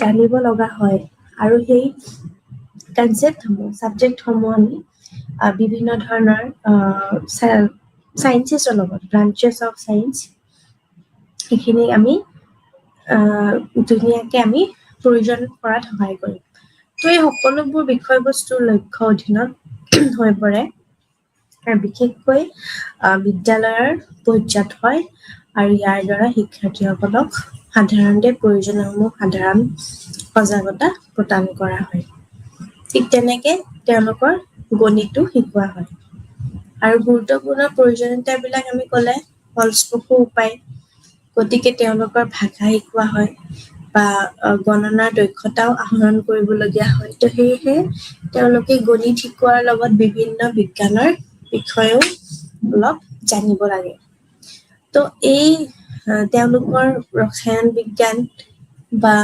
পদাৰ্থ বিজ্ঞান জীৱ বিজ্ঞান যোনখিনি কৈছোঁ বিভিন্ন ধৰণৰ এক্সপেৰিমেণ্টছ থাকে এক্সপেৰিমেণ্টবিলাক কৰি তাৰ কি ৰিজাল্ট পাব সেইখিনি আমি তেনেকৈও ল'ৰা ছোৱালীক বহুতখিনি সহায় হয় আৰু বিষয়বস্তুৰ উদ্দেশ্য বুলি ক'লে আমি দক্ষতা আৰু মনোভাৱেৰে সদায় সজ্জিত কৰি ৰাখে অৰ্থাৎ স্কিল লাগিব যদি স্কিল নাই এতিয়া সেই স্কিলড হ'বৰ কাৰণে আমাক অভিয়াছলি সেইখিনি জ্ঞান লাগিব তাৰ বিভিন্ন ধৰণৰ প্ৰেক্টিকেল ইমপ্লিকেশ্যন হওক বা বিষয়বস্তুত আমি নিৰ্বাচন কৰাত অনুসৰণ কৰে আৰু সেই অভিজ্ঞতাই বিভিন্ন বিষয়ে আমি সিদ্ধান্ত লয় ঠিক তেনেকুৱা শিক্ষাৰ্থীসকলৰ বিভিন্ন ধৰণৰ মৌলিক ক্ষেত্ৰত যেন ভাষা অৰ্থাৎ আমাৰ যোনটো মৌলিক বুলি ক'লে আমি যোনটো আমাৰ অৰেলি আমি যোনটো আমি লেংগুৱেজ ইউজ কৰোঁ সেইখিনি তাৰ লগত আমাৰ গণনা অৰ্থাৎ কেলকুলেশ্যনছ থাকিব এই গোটেইখিনি আমাৰ এটা স্কিল হয়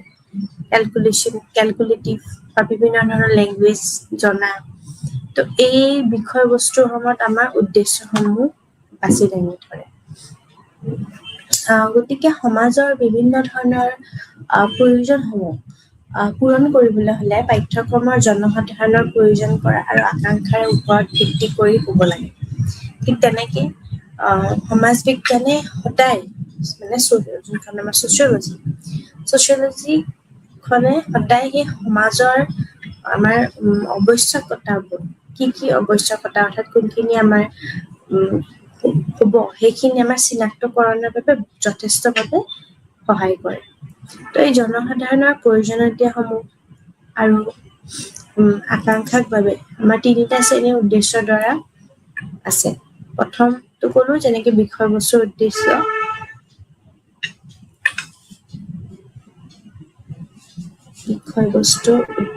ছেকেণ্ডটো হৈছে জীৱনৰ দক্ষতাৰ লক্ষ্য আৰু তৃতীয়টো হৈছে পদ্ধতিগত দক্ষতাৰ লক্ষ্য অৰ্থাৎ জীৱনৰ দক্ষতা যোনটো আমাৰ লাইফ স্কিল নলেজ তাৰ লগত আমাৰ পদ্ধতি অৰ্থাৎ মেথডৰ যোনখিনি আমি দক্ষতাটো আহৰণ কৰিম এইটোৰ মেথড কি হয় তো এই তিনিটা আমাৰ শ্ৰেণীৰ উদ্দেশ্য থাকে আৰু এই প্ৰত্যেকটো শ্ৰেণীৰ এই তিনিটা উদ্দেশ্য ফুলফিল হোৱাটো খুবেই প্ৰয়োজনীয়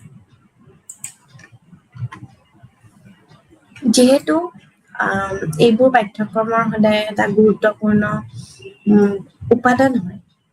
উপাদান অৰ্থাৎ কন্ট্ৰিবিউশ্যন তো ইয়াৰ ওপৰত চমুকৈ আমি আলোচনাও কৰিব পাৰোঁ যে বিষয়বস্তুৰ উদ্দেশ্য কি হয় আচলতে বিষয়বস্তুৰ উদ্দেশ্য মুঠতে এতিয়া যেনেকৈ শিক্ষাৰ্থীসকলে বিভিন্ন ধৰণৰ সময়ত বিভিন্ন বস্তু শিকাই যায় সেয়াই কেৱল আমাৰ অকল এইটোৱে নহয় যে কিছুমান ছাবজেক্ট বেছড হ'লে অকল সেইটোত কিছুমান আমি এক্সাম্পল দিব হ'লে আমি বেলেগ ছাবজেক্টৰ সৈতে হেল্প ল'ব লাগে তো এই গোটেইখিনি যেতিয়া আমাৰ বিষয়বস্তুৰ বিষয়ে আমি যেতিয়া ব্যৱহাৰিক কৰিবলগীয়া হয় তেতিয়া জনসাধাৰণৰ সদায় প্ৰয়োজনীয়তাৰ লগতে আমাৰ ভিত্তি হৈ থাকে, অৰ্থাৎ ছাবজেক্ট যোনটো আমি ক'লো নিড বেছ বুলি। তো সমাজৰ বিভিন্ন ধৰণৰ প্ৰয়োজনীয়তাসমূহ আমি কি কৰিব লাগিব, তাৰ ওপৰত ভিত্তি কৰি বিশেষভাৱে বা বিশেষকৈ সকলে নিৰ্বাচন কৰাৰ লগতে সেই অনুসৰণ কৰি আমি শিক্ষণ বা অভিজ্ঞতাৰ বিষয়েও সিদ্ধান্ত লয়, যিয়ে শিক্ষাৰ্থীসকলক প্ৰয়োজনীয়তা জ্ঞান, দক্ষতা আৰু মনোভাৱেৰে সজ্জিত কৰি তোলে। ঠিক তেনেকৈ সেই বিষয়বস্তুৰ উদ্দেশ্যসমূহৰ লক্ষ্য হৈছে শিক্ষাৰ্থীসকলক বিভিন্ন মৌলিক ক্ষেত্ৰ যেনে ভাষা আদি জ্ঞান দক্ষতা আহৰণ কৰাত সহায় কৰে। সমাজৰ প্ৰয়োজনীয়তাৰ যোনসমূহ শিক্ষা আছে সেইবোৰ সমাজৰ বাবে হয়। গতিকে সমাজৰ প্ৰয়োজন পূৰণ কৰিবলৈ হ'লে পাঠ্যক্ৰমৰ জনসাধাৰণৰ প্ৰয়োজন আৰু আকাংক্ষাৰ ওপৰত ভিত্তি হ'ব লাগিব। ঠিক তেনেকে আমাৰ যিমানখিনি সমাজ বিজ্ঞান আছে সেইখিনি সমাজৰ আৱশ্যকতা চিনাক্তকৰণৰ বাবে বহুতবাৰ সহায় কৰি আহিছে। আৰু জনসাধাৰণৰ প্ৰয়োজনীয়তাবিলাক আমি আকাংক্ষিকভাৱে তিনিটা শ্ৰেণীৰ ধৰা আমাৰ উদ্দেশ্যৰ পৰা আমাৰ দ্বাৰা পালন কৰিব পাৰি। যেনে আমি ক'লো জীৱন দক্ষতাৰ বিষয়বস্তুটো আলোচনা কৰিছোৱে, তো তাৰ লগত তাৎপৰ্য হ'ব লাগে আৰু কোনোবা প্ৰকাৰৰ যদি তেওঁলোকৰ ব্যক্তিগত বিকাশত অৰিহণা কেনেকে থাকিব লাগে সেইখিনি আলোচনা কৰিব লাগে আৰু সেইবোৰত তেওঁলোকক স্বাধীন হ'বলৈ সদায় সহায় কৰিব লাগে। ঠিক তেনেকে সম্ভাৱনীয় থাকিব লাগে, সময় সম্পদ যিমানখিনি আছে, because time is a big factor. সময় লাগিব, সম্পদো লাগিব অৰ্থাৎ ৰিচোৰ্চ, তাৰ লগত সেই খৰচৰ ক্ষেত্ৰত যিমানখিনি সম্ভৱ হ'ব লাগে সেইখিনি বৰ্তমান আমাৰ ৰাজনৈতিক জলবায়ুৰ লগত খাপ খোৱা হ'ব লাগে, সেইটো এটা ইম্পৰ্টেণ্ট হয়। ঠিক তেনেকেই দাৰ্শনিকসকলে সাংস্কৃতিক আৰু নৈতিক মূল্যবোধৰ আমাৰ বীজ শিকিবলৈও সক্ষম হোৱা দেখা যায়। তো এনে হ'ব লাগে যি জনসাধাৰণে অৰ্থনৈতিক বিকাশ আৰু অভিযোগৰ মাজত মুকলি কৰিবলৈ সক্ষম হয় আৰু শিক্ষাৰ্থীসকলে যি শিকোৱা হয় সেয়েহে কেৱল আমাৰ অকল ছ'চাইটিয়ে মেইনলি নহয়, ছ'চাইটিৰ লগত মূল্যবোধৰ নীতিৰ জ্ঞানো থকাটো উচিত হয়, ব্যক্তিগত খণ্ডতে হওক বা অৰ্থনৈতিক খণ্ডতে হওক। ঠিক তেনেকে দক্ষতাবিলাক যদি আমি সংখ্যাত চাওঁ তেতিয়া আমি কেইবাটাও গোটেইখিনি আমি সেই গোটেইখিনি জীৱনৰ দক্ষতা বুলি ক'লে আমি বুজি পাওঁ আৰু তাৰ লগত কিছুমান গণ্য কৰা কেইবাটাও আমি আয়ত্ত কৰিব পাৰো। এতিয়া তাৰ ভিতৰত এটা হৈছে কিছুমান তেনেকে নিজকে ভালদৰে বুজি পোৱা, because shelf understanding is also' very essential. তো বা চেল্ফ ইন্ট্ৰস্পেকশ্যন বুলি যাক কয়, অৰ্থাৎ নিজকে ভালদৰে বুজি পোৱা আৰু পৰিচালনা কৰিবলৈ অৰ্থাৎ যোনখিনি প্লেনিং কৰিবৰ কাৰণে সহায় কৰে এইখিনি আমাৰ সেই জীৱনৰ দক্ষতাই সহায় কৰে। আৰু আন কিছুমান যেনেকে জীৱন দক্ষতাই যেনে আমাৰ যোগাযোগ কৰাত অৰ্থাৎ কমিউনিকেশ্যন বা আন্তঃব্যক্তিগত সম্পৰ্ক অৰ্থাৎ কিছুমান আমাৰ ইণ্টাৰপাৰ্চনেল ৰিলেশ্যনশ্বিপ কৰি বা আমি ইণ্ট্ৰাপাৰ্চনেল, তো ইণ্টাৰপাৰ্চনেল কমিউনিকেশ্যনটো তাতে কিন্তু বহুত ইম্পৰ্টেণ্ট হয়, যোনটো আমি আন্তঃব্যক্তিগত বুলি কওঁ। তো ই আমাক কি কৰে সদায় সেই আনৰ লগত বিভিন্ন ধৰণৰ সৌহাৰ্দ্যপূৰ্ণভাৱে মিলিবলৈ সহায় কৰে। তো সমস্যাই হওক বা বিভিন্ন ধৰণৰ সমাধানে হওক, সমালোচনাভাৱে আমি সৃষ্টিশীল চিন্তাধাৰা, সমস্যা সমাধান আদি জীৱন দক্ষতাই আমাক জীৱনৰ সমস্যাসমূহ চম্ভালিব সহায় কৰে। মুঠতে এই জীৱন দক্ষতাই আমাক এনেদৰে শক্তিশালী কৰে য'ত আমি আমাৰ জীৱনৰ সমস্যাবোৰ সৈতে আমি ফলপ্ৰসূভাৱে তেওঁলোকৰ লগত আমি যাতে মিলি থাকিব পাৰোঁ। তো এই আৰু যোনটো এটা পদ্ধতিগত দক্ষতা অৰ্থাৎ মেথড বেছড, সেইটো কি হৈছে যে সেইটো উদ্দেশ্য বিষয়বস্তুৰ উদ্দেশ্য আৰু জীৱনৰ দক্ষতা উদ্দেশ্যৰ উপৰিও আমি বিভিন্ন ধৰণৰ শিকাৰুসকলে আমি কি কৰোঁ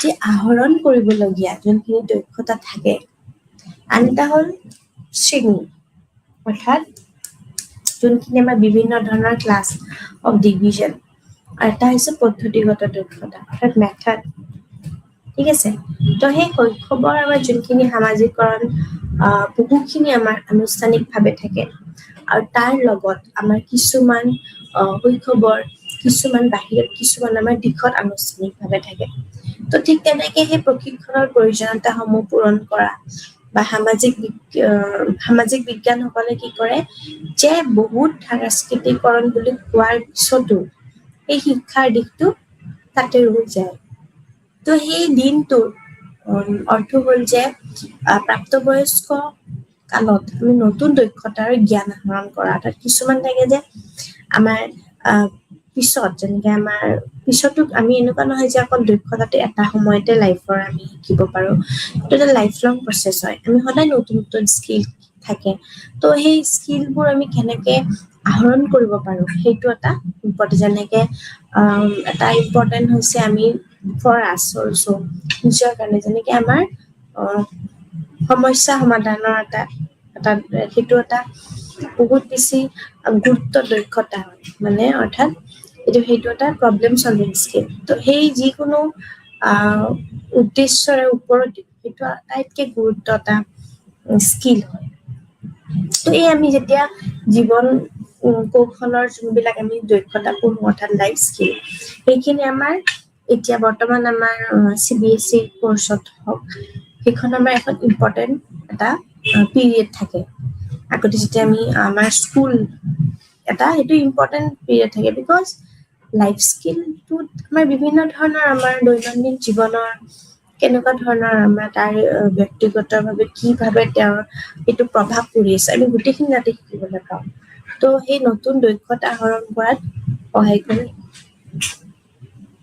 এতিয়া সমাজৰ অবিৰতে আমি কেতিয়াও অস্তিত্ব নিৰ্ভৰ কৰে সমাজৰ মানে অবিৰত এটা অস্তিত্ব নিৰ্ভৰ কৰে কি হয় যে বিভিন্ন পেছাদাৰী আৰু বিশেষজ্ঞ ব্যক্তিক আমি উপলব্ধ কৰিবৰ ওপৰত বিভিন্ন সামাজিক অনুষ্ঠান আমি পৰিচালনা কৰিবলৈ সমাজখনত আমাৰ বিভিন্ন ধৰণৰ মানুহ লাগে মানে চবৰে ৰোল যোনখিনি ৰোল আছে নিজৰ নিজৰ চবৰে ইম্পৰ্টেণ্ট হয় যেনেকে চিকিৎসক অভিয়াছলি চিকিৎসকে নিজৰ ছাৰ্ভিচ দিয়ে towards patients because they are also' part of our society তাতে নহ'লে নহয় দেন অভিযন্তা অৰ্থাৎ ইঞ্জিনিয়াৰ বিকজ বিভিন্ন ধৰণৰ ৰাস্তা ঘাট বনোৱাৰ পৰা আদি কৰি বা বিভিন্ন ধৰণৰ টেকনলজি ডেভেলপ কৰা ছফ্টৱেৰ ডেভেলপ ত' এভৰি ওৱান ইজ চ'লি ৰেচপনচিবল বা ছাৰ্ভিচ প্ৰভাইড কৰাত বা শিক্ষক যেনেকে পঢ়াব লাগে because students and teachers both are interrelated ঠিক তেনেকে আৰক্ষী চকীত যোনখিনি মানুহ বহি থাকে প্ৰটেকশ্যন দিয়াত চিকিউৰিটি প্ৰভাইড কৰাত বা বিভিন্ন ধৰণৰ প্ৰয়োজনসমূহ বা বিভিন্ন ধৰণৰ অফিচিয়েলছ তো এইবোৰ তেওঁলোকে নিজৰ নিজৰ বিভিন্ন সামাজিক অনুষ্ঠানত তেওঁ নিজকে সক্ষম কৰিবলৈ তেওঁ ছাৰ্ভিচ প্ৰভাইড কৰে ঠিক এনে কিছুমান পেছাদাৰী আছে যোনবোৰ বিশেষজ্ঞসকলৰ বাবে সমাজে আশা কৰা যেনেকে কৰ্তব্য পালন কৰিবলৈ আমাৰ জ্ঞান আৰু দক্ষতাৰ প্ৰয়োজন হয় তেনেকে এই স্কিলবিলাক যোনবোৰ তো সেইবোৰ আমাৰ দক্ষতা বুলি আমি ক'ব পাৰোঁ ঠিক তেনেকে সমাজে তেওঁলোকৰ সদায় কি চাই যে যোগ্যতা চাব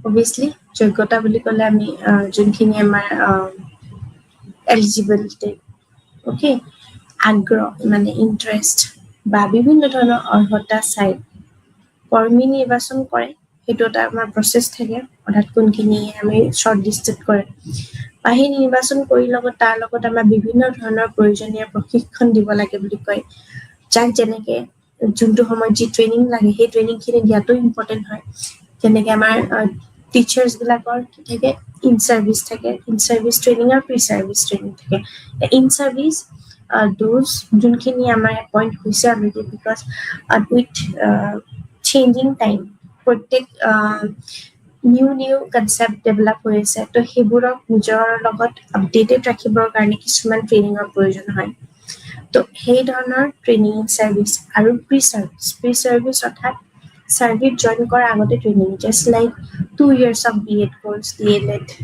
বিলাক যোনটো আমাৰ সেই চাৰ্ভিচটো জইন নকৰাৰ আগতে so that we become compatible আমাৰ যাতে কম্পিটেন্সটো থাকে তাৰ ফলত আমি সেইখিনি আগতে ট্ৰেইনিংখিনি দিয়া যায় আৰু তাৰ মাজতে বহুতখিনি আমাৰ FDPs থাকে যোনটো অলৰেডি ইন চাৰ্ভিচ আছে সময়ে ফেকাল্টি ডেভেলপমেণ্ট প্ৰগ্ৰাম থাকে বা বিভিন্ন ধৰণৰ প্ৰগ্ৰাম কিছুমান থাকে তো সেই যাতে নিজকে সেই দক্ষতাখিনিৰ লগত তেওঁলোক নিজকে সক্ষম কৰি তুলিব পাৰে বিকজ এতিয়া চেঞ্জিং টাইমৰ টেকনলজি বহুতখিনি আগবঢ়া হয় তো এনে ব্যক্তিৰ প্ৰশিক্ষণৰ সৈতে আমাৰ সদায় জড়িত হৈ থাকে তো সমাজ বিজ্ঞানে কি কৰে যে এনে লোকৰ কি দক্ষতা আৰু কি জ্ঞান সেই প্ৰয়োজন তেওঁলোকক কি ধৰণৰ প্ৰশিক্ষণ দিব লাগে সেই বিষয়টো উজ্জ্বলাই তোলে মানে অবজেক্টিভছ থাকে এতিয়া প্ৰত্যেক বিকজ এতিয়া যদি পুলিচ ডিপাৰ্টমেণ্টত থাকে তো অবভিয়াছলি হাতৰ ট্ৰেইনিং থাকে তো প্ৰত্যেক বেলেগ ফিল্ডৰ বেলেগ ট্ৰেইনিং থাকে আৰু সেইখিনি এখন সমাজে উলিয়াই দিয়ে ঠিক আছে তো সেইটো কাৰণে কয় যে বিভিন্ন ধৰণৰ সমাজৰ অবিৰত অস্তিত্বৰ বিলাক নিৰ্ভৰ কৰে অৰ্থাৎ নেভাৰ এণ্ডিং প্ৰচেছ এইটো এটা আৰু তাৰ লগত পেছাদাৰী বা বিশেষজ্ঞ ব্যক্তিৰ আমি উপলব্ধতাৰ ওপৰতো আমি চাওঁ তো বিভিন্ন সামাজিক অনুষ্ঠান পৰিচালনা কৰিবলৈ সমাজখনত আমাৰ চিকিৎসক অভিযন্তা শিক্ষক আৰক্ষী আদিৰ প্ৰয়োজন হয় ঠিক তেনেকে পেছাদাৰী আৰু বিশেষজ্ঞৰ বাবে সমাজে আশা কৰে আৰু সেই ধৰণে কৰ্তব্য পালন কৰিবলৈ আকাংক্ষিত জ্ঞান কৰি দক্ষতাৰ প্ৰয়োজন কৰে ঠিক তেনেকেই পদ্ধতিগত দক্ষতাৰ উদ্দেশ্য বিষয়বস্তু উদ্দেশ্যৰ লগত আমাৰ সদায় জীৱন দক্ষতা জড়িত হৈ আছে আৰু তাৰ উপৰিও আমাৰ বিভিন্ন ধৰণৰ আহৰণ কৰিবলগীয়া দক্ষতাৰ আন এটি শ্ৰেণী হ'ল পদ্ধতিগত দক্ষতা তো সেই শৈশৱৰ সামাজিকৰণ বহুতখিনি আনুষ্ঠানিক হয় কিন্তু শৈশৱৰ বাহিৰত ইয়াক কিছুমান দিশত আনুষ্ঠানিকভাৱে প্ৰশিক্ষণৰ প্ৰয়োজনটো দিয়া হয় এই সমাজ বিজ্ঞানীসকলে সাংস্কৃতিকৰণ বুলি কোৱা যায় আৰু সেই দিশটোৰ অৰ্থ হ'ল প্ৰাপ্তবয়স্ক কালত নতুন দক্ষতা আৰু জ্ঞান আহৰণ কৰা জীৱনৰ দক্ষতা সংখ্যাত কেইবাটাও কিন্তু আমি মূল জীৱন দক্ষতা বুলি গণ্য কৰা কেইবাটাও আমি আয়ত্ত কৰিব লাগে আৰু ইয়াৰ কিছুমান আমি সদায় নিজৰ মাজত মানসিক যাতে সদায় যোনবোৰ আমাৰ দৈনন্দিন জীৱনত সেইখিনি যাতে আমি ফেচ কৰিব পাৰোঁ কিছুমান জীৱন দক্ষতাই আমাক সদায় এটা পজিটিভ ইম্পেক্ট পেলায় কিছুমান আমাৰ নিজৰ ইণ্টাৰপাৰ্চনেল কমিউনিকেশ্যনত যথেষ্টভাৱে চহুদপূৰ্ণভাৱে আমাক সহায় কৰে বা সমস্যা সমাধান যিটো ক'লো সেইটো এটা সমালোচনামূলকভাৱে সৃষ্টিশীল চিন্তাধাৰা কৰে যোনটো আমাৰ কনষ্ট্ৰাকটিভ থিংকিঙত সদায় লিড কৰে বা জীৱনৰ বিভিন্ন ধৰণৰ দক্ষতাই সেই আমাক জীৱনৰ সমস্যাসমূহত চম্ভালিবলৈ সহায় কৰে তো তাৰ লগতে গোটেই দক্ষতাই আমাক এনেদৰে শক্তিশালী কৰে যাতে আমি আমাৰ জীৱনৰ বিভিন্ন ধৰণৰ সমস্যাসমূহ ফলস্বৰূপভাৱে আমি যাতে ফেচ কৰিব পাৰোঁ ঠিক আছে তো এই জীৱনৰ দক্ষতাৰ উদ্দেশ্য বা শিক্ষাৰ্থী এটা গুৰুত্বপূৰ্ণ প্ৰয়োজনীয়তাসমূহ আমি যদি চাওঁ তেতিয়া আমি তেওঁলোকৰ সদায় বিভিন্ন ধৰণৰ গণনাৰ দক্ষতা আহৰণ কৰিব লাগিব যোনখিনি আমি যেনেকৈ বেছিক যোনখিনি আমাৰ থাকে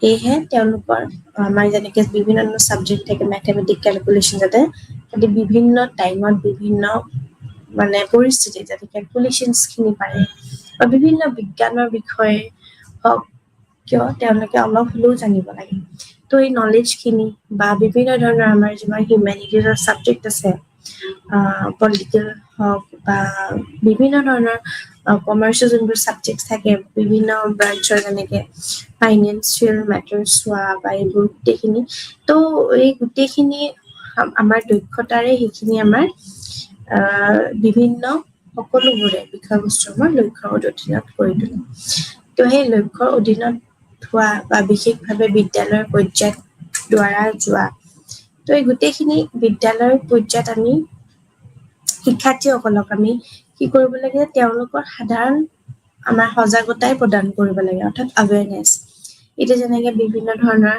আমাৰ যোনটো আমাৰ ৱৰ্ল্ড এনভাইৰনমেণ্ট ডে থাকে তো সেই এনভাইৰনমেণ্ট ডেতে অকল বুলি নহয় যে আমি সেইদিনাখন আমাৰ চাৰিওপাশবোৰ আমি চাফা কৰিম বা আমি খুব বেছি যোনটো আমাৰ গছ গছনি ৰূপান্তৰ কৰিম অকল সেইটো বুলিয়ে নহয় অকল সেই পাৰ্টিকুলাৰ ডে নহয় কিন্তু আমি আমাৰ জীৱনৰ দক্ষতা এইটোৱে যে আমি আমাৰ চাৰিওপাশ গোটেই আশপাশ আমি কিভাৱে আমি চাফা চিকুণ কৰি পেলাই ৰাখি নিজকে নিষ্পক্ষভাৱে আমি প্ৰয়োজনসমূহ আমাৰ যিমানখিনি সজাগতা প্ৰদান কৰা যেনেকে প্লাষ্টিক কেনেকে আমাৰ হাৰ্ম কৰিব পাৰে বা বিভিন্ন ধৰণৰ এইবোৰ আমি ইনষ্টিটিউচনেল নলেজৰ পৰাই আমি গম পাওঁ তো সৰু সৰু ষ্টেপ কিন্তু এই ষ্টেপবিলাকেদি হয়তো আমাৰ সজাগতা প্ৰদান কৰিব কিছুমান আৱেৰনেছ যেনেকে বিভিন্ন ধৰণৰ স্কুলসমূহত যেনেকে আঁচনিসমূহ আছে প্ৰাথমিক শিক্ষা বুলি ক'লে আমি যেনেকে কি বুজো যে সৰ্বশিক্ষা অভিযান আছে তাত আমাৰ এনৰোল কৰে তো এনৰোল কৰাৰ বয়স হৈছে যিমানখিনি আমাৰ 6 পৰা 14 বছৰৰ ভিতৰত ইৰেছপেক্টিভ অফ জেণ্ডাৰ কাষ্ট ক্লাছ ৰেচ ডিছক্ৰিমিনেশ্যন এনিথিং আমি কি কৰিব লাগে নাম ভৰ্তি কৰিব লাগে তো এইখিনি আৱেৰনেছ যেতিয়া আমি দেখা পাওঁ যে সৰু বাচ্ছাই ক'ৰবাত কিবা কাম কৰি আছে বা এনেকুৱা তো আমি সেই বস্তুটো ৰখাত সদায় সহায় কৰিব লাগে because they have also' right okay তো ৰাইট টু এডুকেশ্যন বুলি ক'লে যোনখিনি তেওঁলোকৰ জ্ঞান লাগে বিকজ সেই যোনজনে জানিব আৱেৰ থাকিব তেওঁলোকে এক্সপ্ৰেছ কৰিব পাৰিব বা আন কোনোবা কাৰোবাক সহায় কৰিব পাৰিব যে কি মানে চাইল্ড লেবাৰৰ পৰা ষ্টপ কৰিবলৈ তো এনেকুৱা ধৰণৰ বিভিন্ন বিদ্যালয়ত বিভিন্ন ধৰণৰ সময় সাপেক্ষে এই সজাগতা প্ৰদান কৰাটো খুবেই বেছি দৰকাৰী আৰু যোনবোৰ আমাৰ গুৰুত্বপূৰ্ণ দিন থাকে সেইসমূহ আমি সদায় চেলিব্ৰেট কৰিব লাগে তো ভাল এজন সচেতন নাগৰিক অৰ্থাৎ অৱেৰ নাগৰিক তাৰ কাৰণে আমাৰ বিভিন্ন ধৰণৰ আমাৰ কি ৰাইটছ এণ্ড অল সেইবোৰ আমি যেনেকে আমাৰ যোনখন আমাৰ ৰাজনীতিক বিজ্ঞান সেই বিষয়বস্তুৰ পৰা আমি গম পাওঁ আমাৰ ৰাইটছ এণ্ড ডিউটিছসমূহ বা আমাৰ কি ধৰণৰ আমাৰ ভাৰতৰ আমাৰ যোনখন সংবিধান আছে তাত আমাৰ কেনেকুৱা ধৰণৰ কোনটো অনুচ্ছেদত আমি কোনটো আমাৰ অধিকাৰ আমি ব্যৱহাৰ কৰিব পাৰোঁ সেইসমূহে আমি গম পাওঁ তো এনেকুৱা ধৰণৰ বা বিভিন্ন ধৰণৰ দেশৰ কেনেকুৱা ধৰণৰ আমাৰ যিটো ডেভেলপমেণ্ট বা যেনেকুৱা ধৰণৰ আমাৰ কি ইনফ্ৰাষ্ট্ৰাকচাৰৰ পৰা হওক বা এডুকেশ্যনৰ পৰাই হওক যেনেকুৱা ধৰণৰ বা কম্পেৰেটিভ এডুকেশ্যন আমি কম্পেয়াৰ কৰিব পাৰোঁ আন এখন দেশৰ লগত এখন দেশৰ গোটেই আমাৰ শিক্ষা ব্যৱস্থাটো সেইবোৰ আমি ৰাজনীতি বিজ্ঞানৰ পৰাই গম পাওঁ তো এনেকুৱা ধৰণৰ আৱেৰনেছ ক্ৰিয়েট কৰা কিছুমান হয়তো ছাবজেক্টে সেই ছাবজেক্টসমূহে সদায় ফুলফিল কৰিব ট্ৰাই কৰে এতিয়া অৰ্থনীতি বুলি ক'লে আমি বিভিন্ন ধৰণৰ আমাৰ যোনবোৰ আমাৰ হৈ আছে আমাৰ গোটেই ইকনমি ছ'চাইটিত ছাডেন বস্তুৰ প্ৰাইচ হাইক এণ্ড অল তো গোটেইখিনি যেতিয়া আমাৰ এটা চিষ্টেমত এফেক্ট কৰে তো সেইখিনি লগত আমাৰ আৱেৰনেছ ক্ৰিয়েট কৰাটো মানুহৰ মাজত খুবেই বেছি প্ৰয়োজন হয় বা যেনেকে আমাৰ খুব বেছি গ্ল'বেল ৱাৰ্মিঙৰ লগত জড়িত হৈ আছে তো তাৰ ফলত যোনবিলাক ৰিজন থাকে যেনেকে ডিফৰেষ্টেশ্যন হ'ব পাৰে বা বিভিন্ন ধৰণৰ পলিউশ্যনৰ তো এইসমূহ আন এটা ফেক্টৰ ইটোৰ লগত জড়িত হৈছে তো এনেকুৱা ধৰণৰ ছাবজেক্ট যেনেকে আমি জিঅ'গ্ৰাফিৰ পৰা বহুতখিনি আমি নলেজ পাওঁ তো তেনেকুৱা ধৰণৰ বা আমাৰ গোটেই আমাৰ ৰুটছ হিষ্ট্ৰী তো এনেকুৱা ধৰণৰ আমি যাব গম পাবৰ কাৰণে আমাৰ বিভিন্ন ধৰণৰ শিক্ষাৰ্থীসকলে বিভিন্ন বিষয়বস্তুৰ পৰা যোনখিনি প্ৰয়োজন জ্ঞান লাভ কৰিব লাগে সেইখিনি সকলোবোৰ বিষয়বস্তুৰ লক্ষ্যৰ অধীনত পৰে বুলি কয় প্ৰত্যেকটো যদি আমি কিবা নভেলৰ আমি ভাল ফ্ৰেজ বা আমি পয়েটিক্স ইন্টাৰেষ্টিং হয় তেতিয়া হয়তো আমি এইটো লিটাৰেচাৰ বা লেংগুৱেজ পেপাৰ আমি পাওঁ তো এনেকুৱা ধৰণৰ বিভিন্ন সময় সাপেক্ষে জ্ঞান দিয়াত সেয়েহে তেওঁলোকৰ বিভিন্ন ধৰণৰ নলেজ লাগে তো এটা বেসিক ক্যালকুলেশনৰ কাৰণে আমি কি কৰিব লাগে মেথমেটিক্যাল ক্যালকুলেশনছখিনি জানাটো ইম্পৰ্টেন্ট হয় বিকজ দৈনন্দিন জীৱনতো আমাৰ মেথমেটিক্যাল ক্যালকুলেশনছ চলি থাকে তো বিভিন্ন বিষয়বস্তুৰ বা বিভিন্ন ধৰণৰ যেনেকৈ মই কৈছিলো ৰসায়ন বিজ্ঞান হ'ব পাৰে বা পদাৰ্থ বিজ্ঞান তো এইবোৰ বা জীৱ বিজ্ঞান যোনবোৰ থাকে লাইফ সায়েন্সেছ তো এইসমূহ গোটেইখিনি আমি সদায় এটা দক্ষতাৰ পৰাই আমি আহৰণ কৰিব পাৰোঁ সেয়েহে কয় যে বিভিন্ন সময়ত আমি সেই শিক্ষাৰ্থীসকলে প্ৰয়োজনীয়তাসমূহ লাভ কৰে তো এই পাঠ্যক্ৰমৰ গুৰুত্বপূৰ্ণ যিবিলাক উপাদান থাকে অৰ্থাৎ কন্ট্ৰিবিউশন থাকে সেইসমূহ আমি বিভিন্ন দিশত ভাগ কৰিব পাৰোঁ প্ৰথমতে কৈছোঁ যেনেকৈ মই বিষয়বস্তুৰ উদ্দেশ্য ঠিক প্ৰত্যেক সাবজেক্টৰ কি উদ্দেশ্য যোনটো মই এতিয়া ডিছকাছ কৰিলোঁ যেনেকৈ প্ৰয়োজনীয়তাসমূহ আমি সেই ভিত্তি কৰি আমি সদায় আগুৱাই যাওঁ তো সমাজৰ ওপৰত ভিত্তি কৰা বা বিভিন্ন ধৰণৰ বিশেষসকলে নিৰ্বাচন কৰা আৰু তাৰ লগত অনুসৰণ কৰি বিভিন্ন শিক্ষণ অভিজ্ঞতাই বিষয়ে সেই সিদ্ধান্ত লয় বা শিক্ষাৰ্থীসকলৰ প্ৰয়োজনীয়তাবোৰ জ্ঞান দক্ষতা আৰু মনোভাৱেৰে সজ্জিত কৰে বা বিষয়বস্তুৰ উদ্দেশ্য কৰি লক্ষ্য হৈছে শিক্ষাৰ্থীসকলক বিভিন্ন মৌলিক ক্ষেত্ৰত যেনেকৈ বনায় ঠিক তেনেকে সেই কৰাত আমাক সহায় কৰে পাঠ্যক্ৰম জনসাধাৰণৰ প্ৰয়োজনীয়তা আৰু আকাংক্ষাৰ ওপৰত ভিত্তি কৰি হ'ব লাগে বা আমাৰ বিভিন্ন ধৰণৰ সমাজ বিজ্ঞানী সমাজৰ আৱশ্যকতা যেনেকৈ চিনাক্তকৰণ কৰা বাবে বহুত বেছি সহায় কৰে ঠিক তেনেকৈ সমাজৰ বিভিন্ন ধৰণৰ প্ৰয়োজনসমূহ আমি পূৰণ কৰিবলৈ চেষ্টা কৰিব লাগে ঠিক সেয়েহে কেৱল আমাৰ অকল মানে এনেকুৱাই নহয় কি যে আমি অকল নিজৰ কমিউনিটি কাষ্টখিনি আমি লালন পালন কৰোঁ নহয় কিন্তু মূল্যবোধ নীতিৰ অকল কিছুমান ক্ষেত্ৰত তেওঁলোকৰ ব্যক্তিগত কথাও চিন্তা কৰিব লাগে যে ব্যক্তিগতভাৱে বা অৰ্থনৈতিক বিকাশৰ ক্ষেত্ৰত আমি নিজৰ কাৰণে কি কৰিছোঁ তো এই বস্তুটো সদায় ল'ৰা ছোৱালী আমি ক্লাছৰুম টিচিঙতে আমি সেই বস্তুটো তাহাঁতক ডেভেলপ কৰিব লাগে যাতে নিজে সেই বস্তুটো যাতে আয়ত্ত কৰিব পাৰে যাতে নিজৰ ভৰিত নিজে থিয় দিব পাৰে তো এই ইণ্ডিপেণ্ডেণ্ট কৰা যিমানখিনি তাহাঁতক লাগে সেই সময় সাপেক্ষে আমি স্বাৱলম্বিতা হ'ব লাগে অৰ্থাৎ যোনখিনি আমি সেল্ফ ৰিলায়েণ্ট হ'ব লাগে তো সেই বস্তুখিনি যে তেওঁলোকে কি শিকে সেইবোৰে তেওঁলোকক সদায় স্বাধীন হ'বলৈ সহায় কৰিব লাগে মানে যোনবোৰ বস্তু শিকে যোনখিনি নলেজ সেইখিনি যাতে তেওঁলোকৰ নিজৰ জীৱনত যাতে ব্যৱহাৰ হয় তেতিয়া তেওঁলোকে ইণ্ডিপেণ্ডেণ্ট হ'ব স্বাধীন ইণ্ডিপেণ্ডেণ্ট থিংকিং কাৰো ইনফ্লুৱেঞ্চ নোহোৱাকৈ নিজে যাতে সেইখিনি ৰিজনিং কৰিব পাৰে ভাল আৰু বেয়াৰ মাজত তো এই সম্ভৱ যোনখিনি থাকে আমাৰ সম্ভাৱনীয়তাখিনি থাকিব লাগে তাৰ লগত আমাৰ সময় সম্পদ বহুত এটা ডাঙৰ ৰোল প্লে কৰে আৰু তাৰ লগত এইটো হ'ব লাগে যে বৰ্তমান আমাৰ ৰাজনৈতিক জলবায়ুৰ লগত কিমানখিনি আমি খাপ খোৱা হ'ব লাগে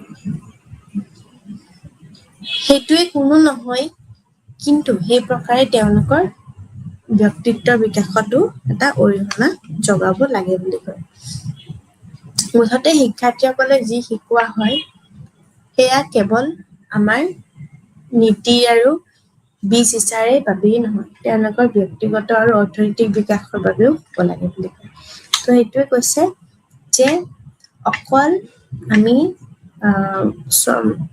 মানে সম্ভাৱনীয়তাই নহয় কিন্তু তাৰ লগত আমাৰ বিভিন্ন ধৰণৰ তেওঁলোকৰ আমি প্ৰাসংগিক হ'ব লাগে কিছুমান ক্ষেত্ৰত যেনেকে তেওঁলোকৰ ভৱিষ্যত জীৱনৰ বাবে এটা উপযোগী হ'ব লাগে কেনেকুৱা ধৰণৰ উপযোগী যেনেকে যদি এনেকুৱা হয় যে তেওঁলোকে এই সত্যটো উপলব্ধি কৰে তেন্তে তেওঁলোকৰ ইয়াক এটা গুৰুত্বপূৰ্ণভাৱে আমি ল'ব আৰু ভালকৈ শিকিব পাৰে যাতে ঠিক তেনেকে শিকোৱা বিষয়বোৰ লগত তেওঁলোকৰ বৈধতা থাকিব লাগে এটা ভেলিডেশ্যন লাগিব তো সেই বৈধতাৰ লগত প্ৰামাণিক আৰু বাস্তৱিক হ'ব লাগে আৰু তাৰ লগত মনোভাৱ আৰু আগ্ৰহ থাকিব লাগে এইটো মই বাৰে বাৰে কৈ আহিছো তো আকৰ্ষণীয় হোৱাৰ লগত ব্যক্তিত্বৰ যিমানখিনি প্ৰভাৱ থাকে সেইখিনি আমাৰ ভৱিষ্যত জীৱনত তেওঁলোকক ডিচাইড কৰে তো এই পাঠদানৰ বাবে বাছনি কৰা বা বিভিন্ন ধৰণৰ বিষয়বস্তুত